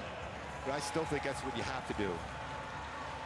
I mean, it's hit hard enough. You think maybe you got a double play. He looked. But that's all you want to do. You want to get that out at home. Comes Terry Francona. And with Joe Adell scheduled. The left-hander Sam Moll had been up in the bullpen previously.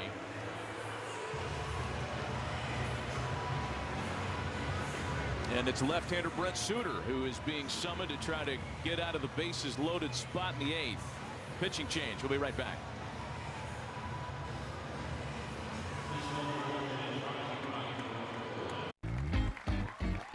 For the Smith family, weeknights are full of activities. But Jim and Janie forgot about the most important one, dinner. But with Home Chef, dinner's never a plot twist.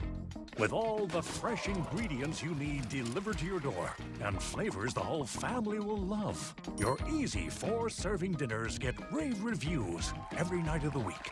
All thanks to Home Chef's family menu. Get 18 free meals when you visit homechef.com. Should've used TickPick. Wait, what'd you say? TickPick. Look. Oh, whoa, dude. What? There are no hidden fees. What'd you guys think I said? Oh, TickPick. I thought you said. Man, these seats. Right? I wonder how the other guys are doing. I spent hours finding a deal on these. Trash. You should have used Game Time. The easiest way to find only the best deals for the best seats with their Game Time picks. What time is it? Game Time.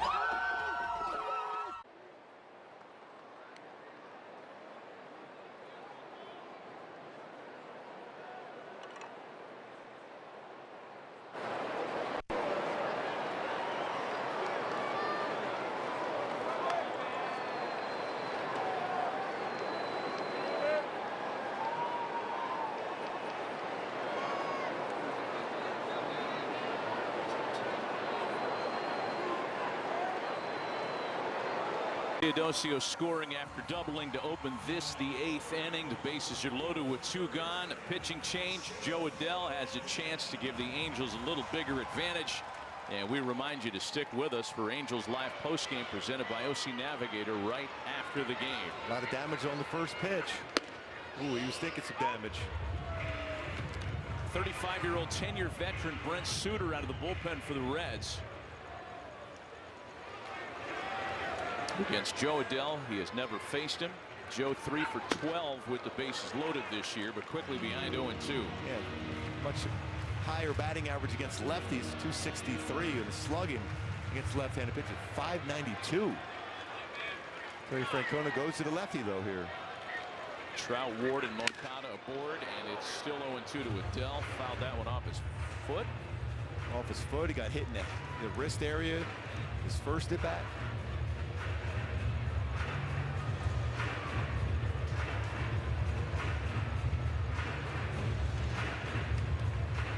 Well, there have been a lot of things that have gone right for the Angels tonight, but Neto getting hit by a pitch, Adell getting hit by a pitch, and dinging up his shin with a foul ball. Those are not among them.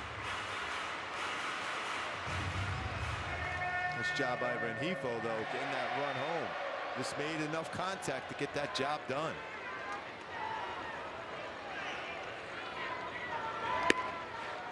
Easy take, so easy it almost got past Trevino. Trevino did a nice job getting to that baseball. That's in the left-handed batter's box. No, he's trying to read what he's seeing from Joe Adell before he puts the sign down. Checked it. 2-2.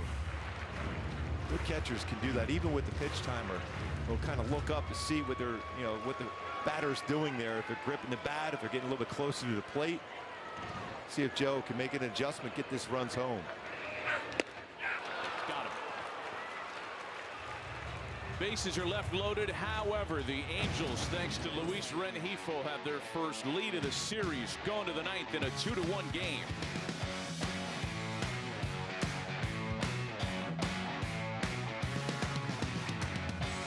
Wearing regular shoes feels this cramped.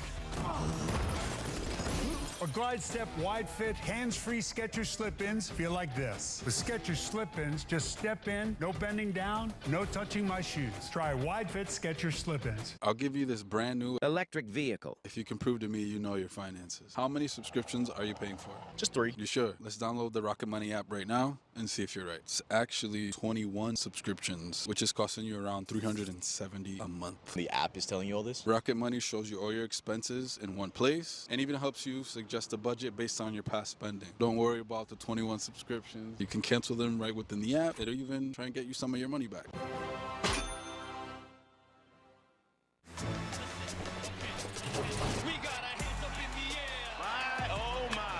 Lots of great baseball comment and good guess, by the way. Good luck trying to hit that, man. It's unhittable.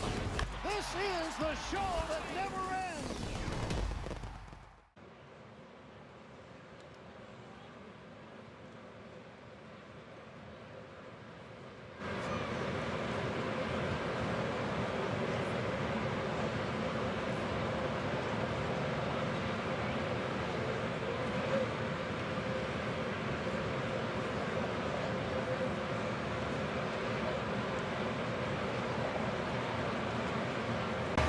Get 2 tickets and $20 in food and beverage credit with the Let's Eat bundle. Visit angels.com/Let's Eat to pick your game and get 2 tickets plus $20 for food. Purchase your bundle at angels.com/Let's Eat.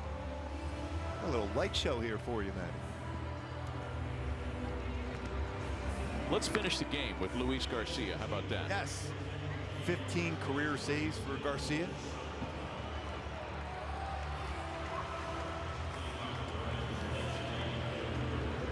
47th appearance overall, his 9th back with the Angels. Nolan Schanuel enters at first base.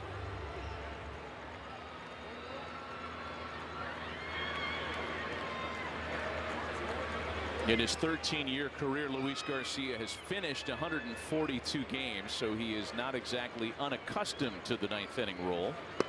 And he gets a swing and a miss on a slider by Miguel Andujar, who was looking for something else. He's got that sweeper slider, but he also has that nasty split.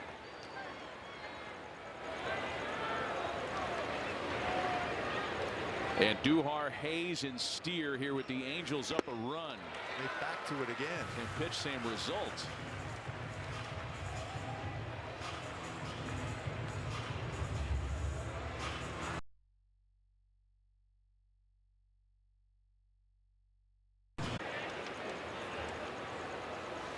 Two runs on just 5 hits for the Angels tonight. A run on 7 hits for Cincinnati. Wow, got him with 3 straight swinging strikes at sweepers.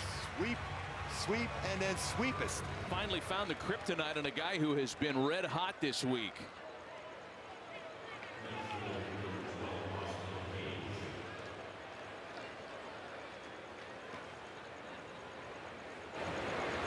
One gun, base is empty for Austin Hayes, who has singled tonight.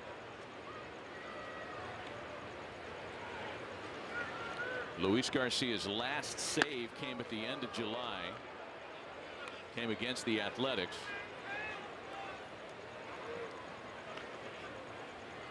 End of July 2024.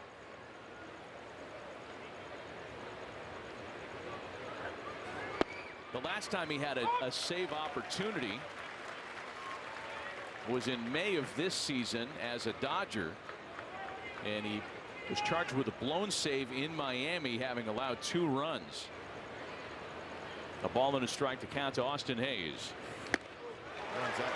He's still firm fastball, 97. When he went to the Nationals, really turned his season around. He's been solid with the Halos also. His 3rd stint with the Halos. What if he tries that sweeper, see if he get a chase out of the zone again.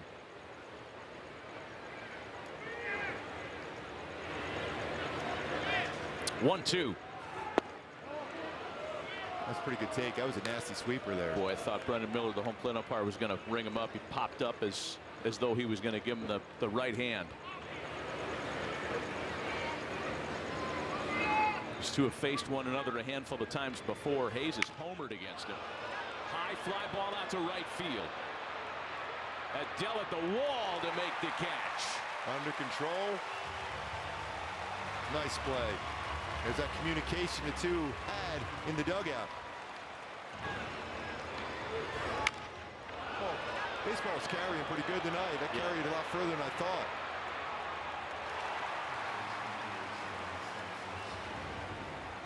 That is what they call a loud out, and now it's Spencer Steer representing the last chance for the Reds.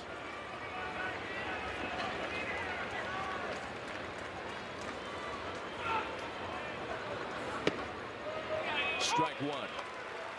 If it goes any farther, Terry Francona showing a pinch hitter on deck, Gavin Lux, who homered here on Monday night.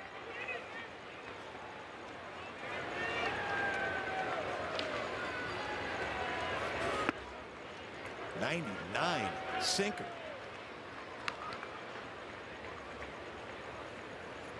One and one. Angels trying to hang on with 2 out here in the 9th and snap a 10-game losing streak to the Reds. Cincinnati down to their last strike.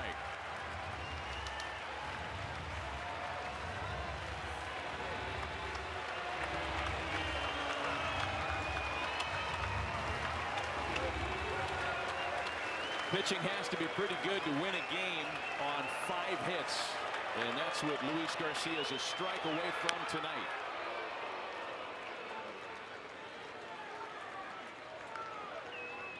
It started with Kikuchi, terrific tonight. One of his best starts as an Angel, 7 strong. A scoreless 8th by Reed Detmers, and now Luis Garcia looking to put the finishing touches on a 2-1 lead. 2-2.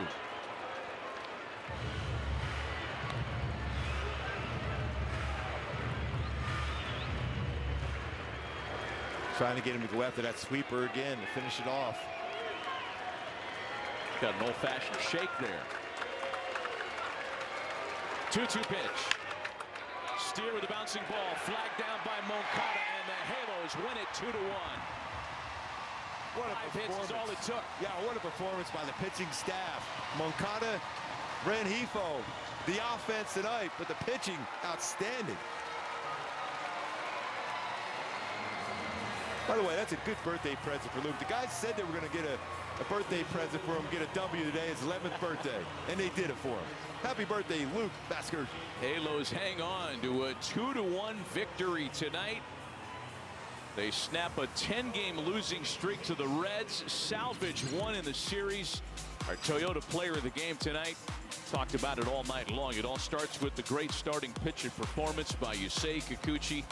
One of his best, if not his very best, as an Angel. Outstanding. This dominated the strike zone throughout. No walks. Efficient. 88 pitches in 7 innings today.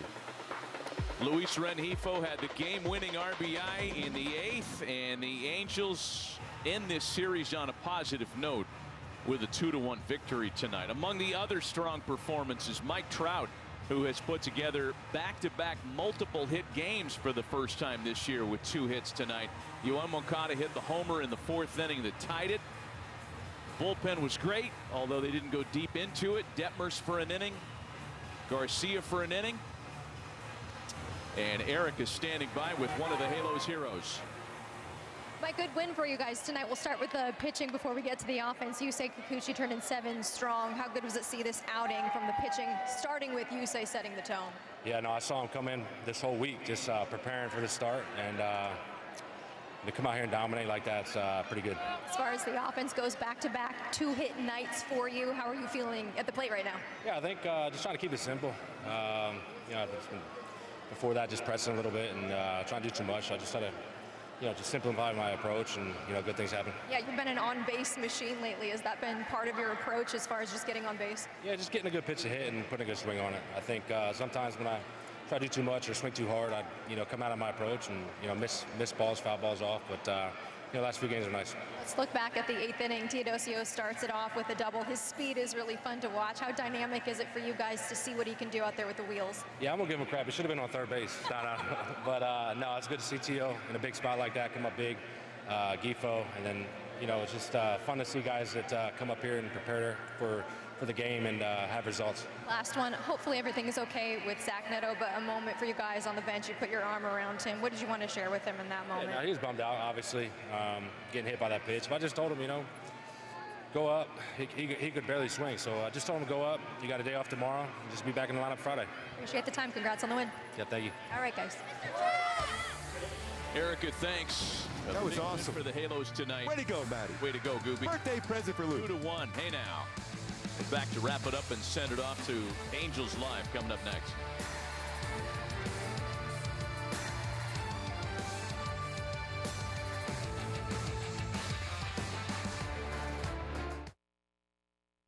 Never clean your gutters again with LeafGuard. LeafGuard's seamless design keeps leaves, pests, and sediment out while directing water away from your home, preventing wood rot and foundation decay, giving you peace of mind that your home and family are protected from water damage with the industry's premier maintenance-free gutter system. Call 844-6LeafGuard right now for 75% off installation plus $200 off your purchase. LeafGuard, get it today. Protected for life. Turn on MLB Tonight's national pregame show live at 5 as Greg, Harold, and Dan preview all the night's matchups. You know the top three are getting theirs. You understand what I do well, and it's use the whole field. MLB Tonight's national pregame show, weekdays on MLB Network. Off Base is coming in a brand new format. Join Lauren Gardner and Xavier Scruggs as they explore all the baseball buzz across social media, pop culture, and around the majors. The Off Base Podcast, all season long, only on MLB Network.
On the final score, Angels baseball's back on Friday. Halos take on the Chicago Cubs.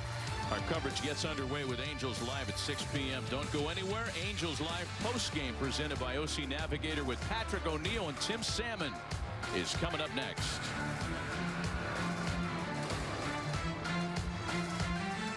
The fire-grilled chicken's the headline, but the cheese is the plot twist. The all-new creamy chipotle and salsa verde chicken quesadillas. Let's get loco. El Pollo Loco. What's been going on? We're both dealing with a lot of guilt right now. Can't sleep, can't eat. See that brand new Hyundai Santa Fe? We only paid $4 for it. Looks like we're out of time. Breathing exercises. Inhale, exhale. Enjoy the new car. Okay, thanks. Deal so right, it almost feels wrong. The Hyundai Getaway Sales Event. Get 0% APR for 60 months, plus 0 payments for 90 days on select Hyundai vehicles. See your SoCal Hyundai dealer.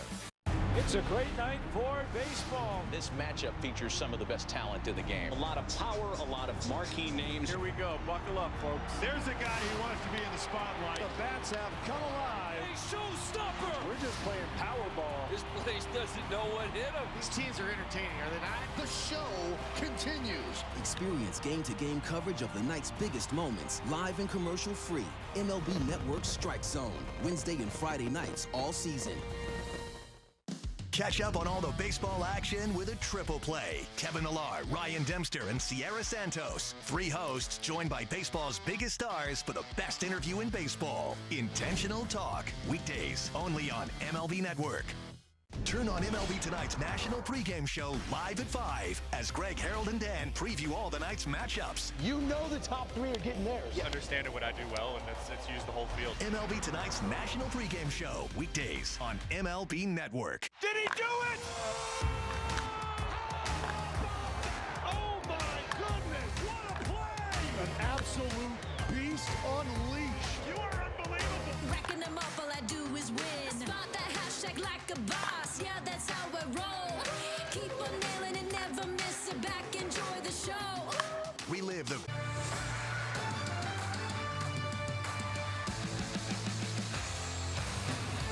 Well, the Angels, they finally beat the Cincinnati Reds. They're not going to beat the Angels 11 straight times. No way. We welcome you to our Angels Live Post, presented by OC Navigator. Yoan Moncada. That was some nice Oppo power right there. Little Oppo taco. And then Teodosio, bottom 8. Geefy coming through. Trout, nice night. Nice to hear from Mike with Erica, Tim Salmon, and Patrick O'Neill. Finally got the W. What'd you make of the win? 2 hours and 17 minutes. Yeah, great game. Pitchers duel. Wow. I mean, Nick Martinez threw awesome for the Reds, and Kikuchi matched him. I mean, this is the outing we were talking about. Kikuchi needing to have, you know, just to kind of break out of that, whatever he's been in. I mean, he really threw the ball well, went toe-to-toe, and allowed the offense to scrape a run against the bullpen. I'm a fan of Bryce Teodosio, I'm not going to lie. And then he tries to lay down that bunt. We're going to hear from him in a bit. And then just laces the double. That's the winning run. No, it's like, all right, you don't want that one? I'll hit one down the line for you. At first we thought, oh, we know Trevino swiped it. We're not going to see the foul ball just before it, but that was key because he's trying to bunt for a hit, and then he does that. Yeah, threw him a slider right over the middle of the plate. He was able to square it up, put it on, put a barrel on it, right? We tried doing a bunt right here. Wild pitch. Yep, ball in the dirt. That happens sometimes, you know, distracts the pitcher a little bit. This guy needed this. Yes. Luis Rengifo needed this. Yes, 6 pitch at bat. I mean, 6 sliders in a row. Full count, was able to fight it off. Good hitters get jammed. I say it all the time. Yes. Great job of hitting right there. Explain that, just, you know, because I know you say it a long time. What do you mean exactly, good hitters get? Well, he's letting the ball get deep. I mean, they threw him 6 sliders in a row. So when a guy's coming after you with off-speed pitches, that means you better let that ball get deep. When I mean that, the fastball, you got to let the fastball get deep so you can stay on the off-speed pitch. And right there in that situation, he was really keeping his hands back, letting the ball come to him. After seeing 6 of those sliders, he did a great job. That slider's the one that actually beat him a little bit, but good piece of hitting because we've seen him the last couple nights swinging through that slider out in front of it. From where we're sitting behind home plate, when Bryce lays down the bunt, we think Trevino swipes it off the chalk. To see Tito Francona jump off the bench and get out there said, no, great communication because it does hit his body right here. Yeah, I was just going to say, I didn't know if he was arguing the line, but it looked like it hit his body as well. And, you know, I didn't hear the final. I guess they said foul ball. The final was foul ball. They got together because it hit him, right? I just think it was good communication. Home plate umpire didn't see it either. Initially says, you know, that's a fair ball. We're like, wow, that's great speed. I just like the fact that then 0-1, he has a great pitch to hit and hits that double. That's right. Yeah, they thought, I don't know what they were thinking. They hung him a curveball right there in the middle of the plate for him. So good job of hitting again. You know, to see your number 9 hitter in the lineup, you know, coming up big in that situation, setting the tone with some speed out there on the bases, that's huge. And I asked him about this, and he brought it up first. Kikuchi did a great job, Teodosio, that is, because they let that ball drop. He'll tell us about the communication. Kikuchi was fantastic. This is why they went and got this guy tonight. Yeah, it is. I mean, Kikuchi is the guy. I mean, this is who you want to have out there in the mound this time of year. You know, he had a little bit of a setback, you know, maybe middle part of the season or middle part of the year. I mean, right around the All-Star break, maybe getting a little tired, but I really like the way he pitched today. He really threw the ball inside. 9 out of the 29 fastballs to right-hand hitters he threw on the inner half. Doesn't have to be a strike, and they weren't all necessarily strikes, but did a great job with that. Limited him. I think it really allowed that curveball to play a lot better tonight. He actually gave up 3 hits on the curveball, actually 4 hits on the curveball tonight. But for the most part, he did a much better job, worked out of a couple trafficky situations, with to say the least. You know, in the 2nd and 3rd inning, you know, got into some trouble, and of course, that 6th inning when we had a few miscues out there defensively. So really did a great job battling out of some situations and ended up going 7 innings. Great job for him tonight. Didn't walk anybody. Didn't walk anybody. That's what I like. Awesome. We saw Hunter Green last night with 12 punch-outs, 0 walks. But Yusei Kikuchi on home turf has been really good. So hopefully he can back this up. Another start next time we see him. All right, so I got a chance. This is what I got to put my, you know, see if my brain can handle these walk-off interviews. I did my best. Here's Bryce Teodosio after the dub. So, Bryce, in that bottom of the 8th, you try to lay down the bunt, right? It looks like it's fair, but it's a foul. You probably knew that. Then 0-1, you lace a double. Take me through that process if you could. Yeah, I was just trying to see the pitch up and got one to hit and just try to put the best swing on it as I could. And thankfully, it made it down the line. And just got the boys going a little bit. Great to see you use your speed, and then Giffey, that was a big hit to give you guys the lead for sure. You needed this win, did you not? Absolutely, yeah. We definitely were super excited to get this win, and it was 100% a team effort. Shout out to Kikuchi for a great outing and all the pitchers. So, yeah, we're super happy. Kikuchi really picked you guys up there. I know there was a miscommunication. Just want to ask you about that. It comes in a W, so that's good. And then he was enormous in 7 really clean innings. Yeah, yeah, we had a little bit of a miscommunication, and it just comes down to staying aggressive. So we're just going to continue to work hard and just continue to try to be aggressive out there on the field. What are you learning about your experience here with the Angels? Oh, I'm loving every second of it. The clubhouse is full of just awesome guys that are there for you, and the entire staff is 100% there helping me each and every day, so I'm super thankful. Keep it going, and nice job on the W. Thank you. Nice. Just a quick comment out there, of course, that's where you lived for so many years, Tim, about the miscommunication. When Teodosio says we have to be aggressive, I really think he's saying I have to be aggressive because is that his ball? Well, he's owning his responsibility. He could have caught it. Joe could have caught it. One of them should have caught it. but you know, it's one of those scenarios. I mean, when you have a center fielder that's been kind of a ball hawk lately, you know, and kind of Joe's like, hey, I just want to stay out of his way. And Joe kind of said, that's his all the way. You can't play it like that. You still got to go out there and be aggressive, go after it hard, go after every ball hard, and just have an open ear. If he calls you off, get out of the way. But in the meantime, you still got to go after that. Both of them need to go off that ball aggressively. I tell you what, Fish, we really hope that Zack Neto is going to be okay. He was hit on the wrist, left the game with a left wrist soreness. Let's take a look at the pitch. This does not feel good. It's never happened to me. I imagine it's happened to you a couple hundred times. Yeah, it's happened. I mean, you know, I'm trying to figure out, I think he has a guard on right there, but still nonetheless, that's a hard part to get hit on. I mean, it's on the wrist, and it's really kind of at that point that really, you know, you get a lot of the flexion out of that wrist as you're swinging. So without a doubt, that's not something we want to see. You can see him right there, maybe feeling it a little bit. Best to probably get him out of the game, get some ice on it, and you know, you have a day off tomorrow. Maybe that's enough for him. That moment there with Mike Trout and Zack Neto, when you saw that or see it right now, what do you think? Well, I mean, he's obviously got a lot of things going through his head right now. It's like, wow, this is pretty sore. It hurts.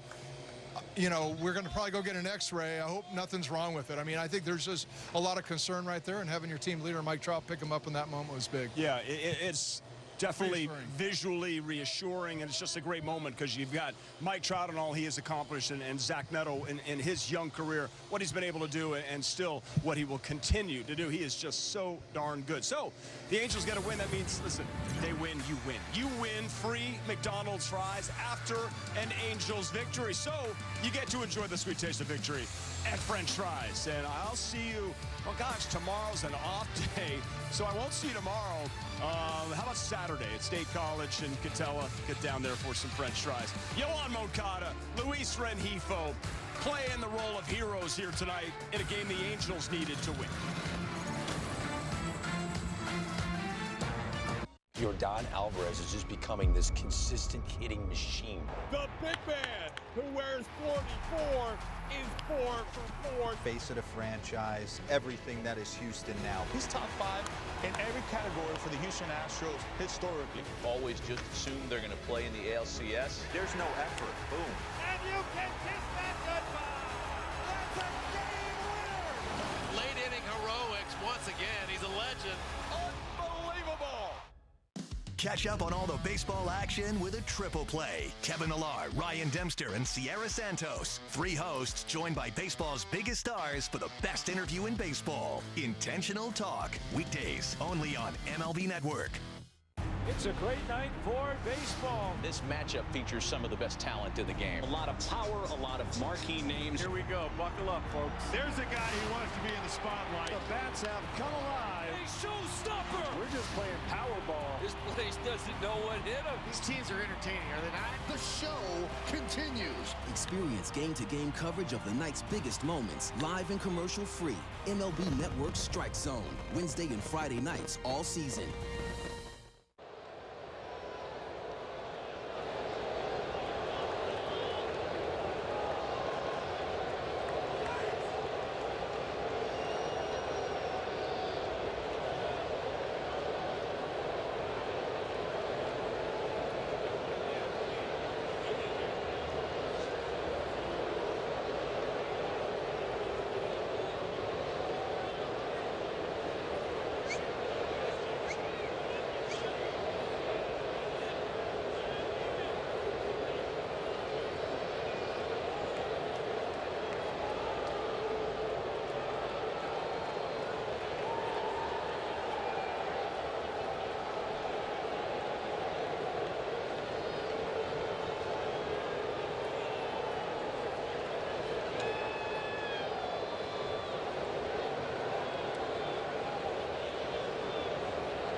After a 2-1 victory here tonight on a, it was warm today.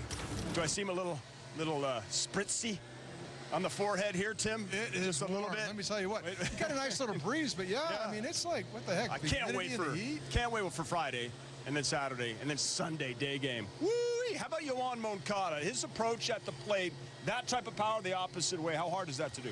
Well, it's hard to do, but I mean, he's a big boy. I mean, and he keeps his hands inside the ball right here, barrels it up nicely. Great job of hitting right there in that situation. That was a 0-2 sinker, middle of the plate right there. He stayed through it. I mean, Yoan Moncada, I mean, this guy can play a little bit. I mean, you know, he's had some injuries the last few years. I mean, at one point, I think he was like one of the top-rated prospects in the That's true. Yeah. I mean, White Sox. You know, you go through some injuries, and it's about getting back on track. But you know, I think the Angels have seen some glimmers of what he can do. It's just about keeping him in the lineup as well and healthy and letting him feel good about himself too. Cut across, made a nice play to end the game, right? And who picks up the save with that play? That was fun to see with Luis Garcia, especially with, Kenley last night. This guy's done that before. He's a vet. I was just going to say, I mean, you have some experience in there in that situation. Looked like he was truly comfortable, and it started out with that strikeout there to get things going. And then, of course, that wasn't just an easy strikeout. That was one of the hottest hitters in that lineup. This ball right here, I think we all kind of held our breath for a second there, right? I mean, he was smiling like, ooh, maybe got away with one, but then gets the ground ball. Moncada, he makes this play look so easy. When he does that, I'm always like, oh, no, but it's right on the money. The throw. Yeah, the cross his body. Yeah, not getting set. You're throwing it off balance. I mean, just a master of that play. He is. He really does that a few times. He's done it a few times. Yeah, he makes that play, and just most importantly, it's a big relief for the Angels to get a victory. The Reds, they win the series, but they were going for the sweep. They're playing good baseball. They are in the thick of things in that NL wild card. So big win for the Halos. When we come back, get you an update on Zack Neto, who left this game. That's really important, right? We have to find out. With that off day tomorrow, left wrist soreness, what does Ray Montgomery think? What does he know? What will he tell us when we come back? You're about to find out on Angels Live Post. SandCloud chose the Capital One Spark Cash Plus card. Their business earns unlimited 2% cash back on everything they buy. They get big purchasing power. It's a great night for baseball. This matchup features some of the best talent in the game. A lot of power, a lot of marquee names. Here we go. Buckle up, folks. There's a guy who wants to be in the spotlight. The bats have come alive. A showstopper. We're just playing Powerball. This place doesn't know what hit him. These teams are entertaining, are they not? The show continues. Experience game-to-game coverage of the night's biggest moments, live and commercial-free. MLB Network Strike Zone, Wednesday and Friday nights all season. San Diego's a dangerous team. Man, they have enough talent to run the table. Every game here is like a party. Manny Machado walks it off! Fans are also playing a part. They're affecting the game. Fernando Tatis Jr., electric! The team that we got in there, man, we're ready to compete. We're ready to handle the unfinished business that we have. The towels flying, the fans going nuts. Welcome to Slam Diego! Turn on baseball's biggest game changer, MLB Big Inning. Experience live baseball in a whole new way with up to 4 games on a single screen. He is on fire. MLB Big Inning, every game night on MLB.tv.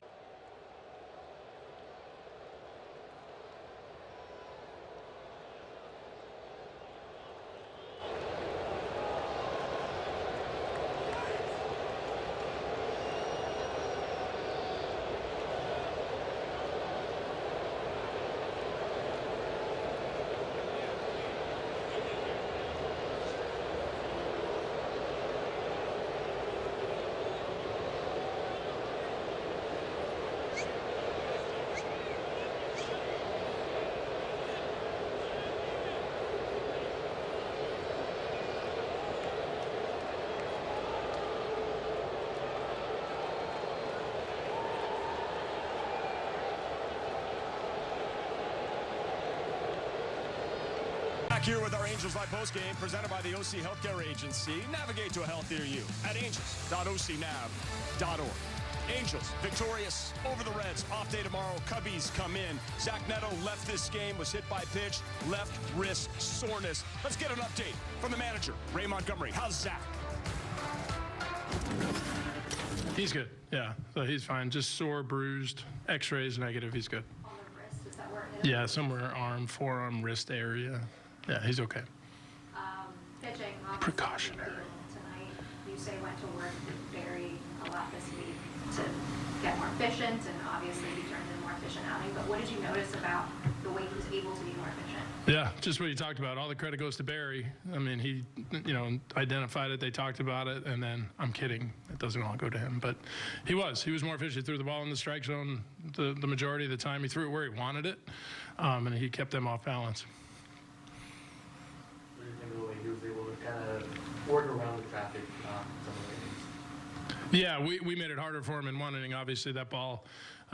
We talk about the communication and stuff. These are, two guys that haven't played together a lot, and they're still learning each other.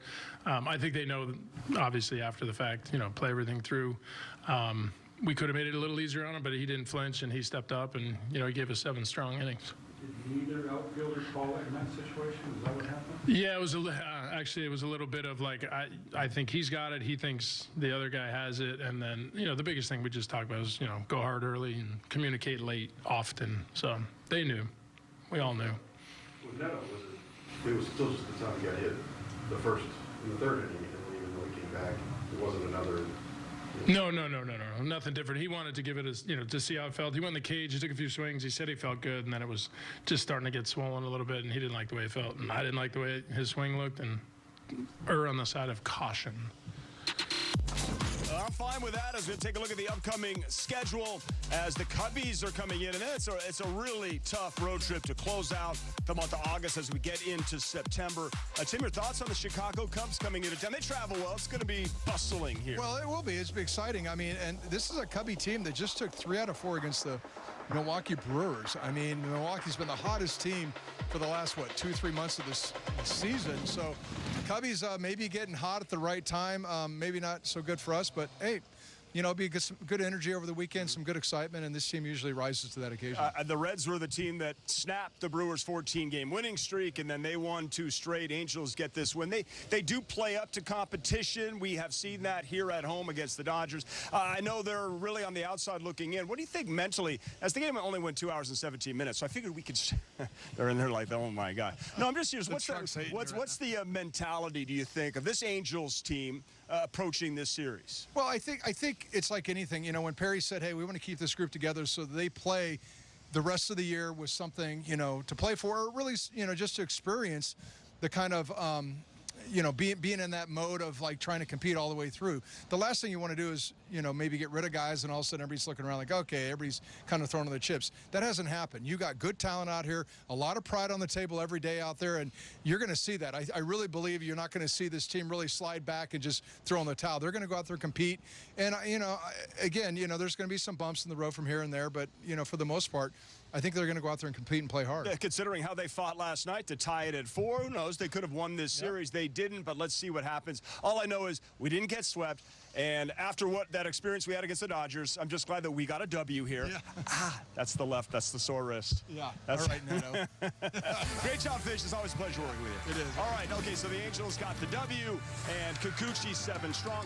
Reed Detmers, by the way, pitching that 8th inning. He gets credit for the win. He's just been outstanding out of the bullpen in that role.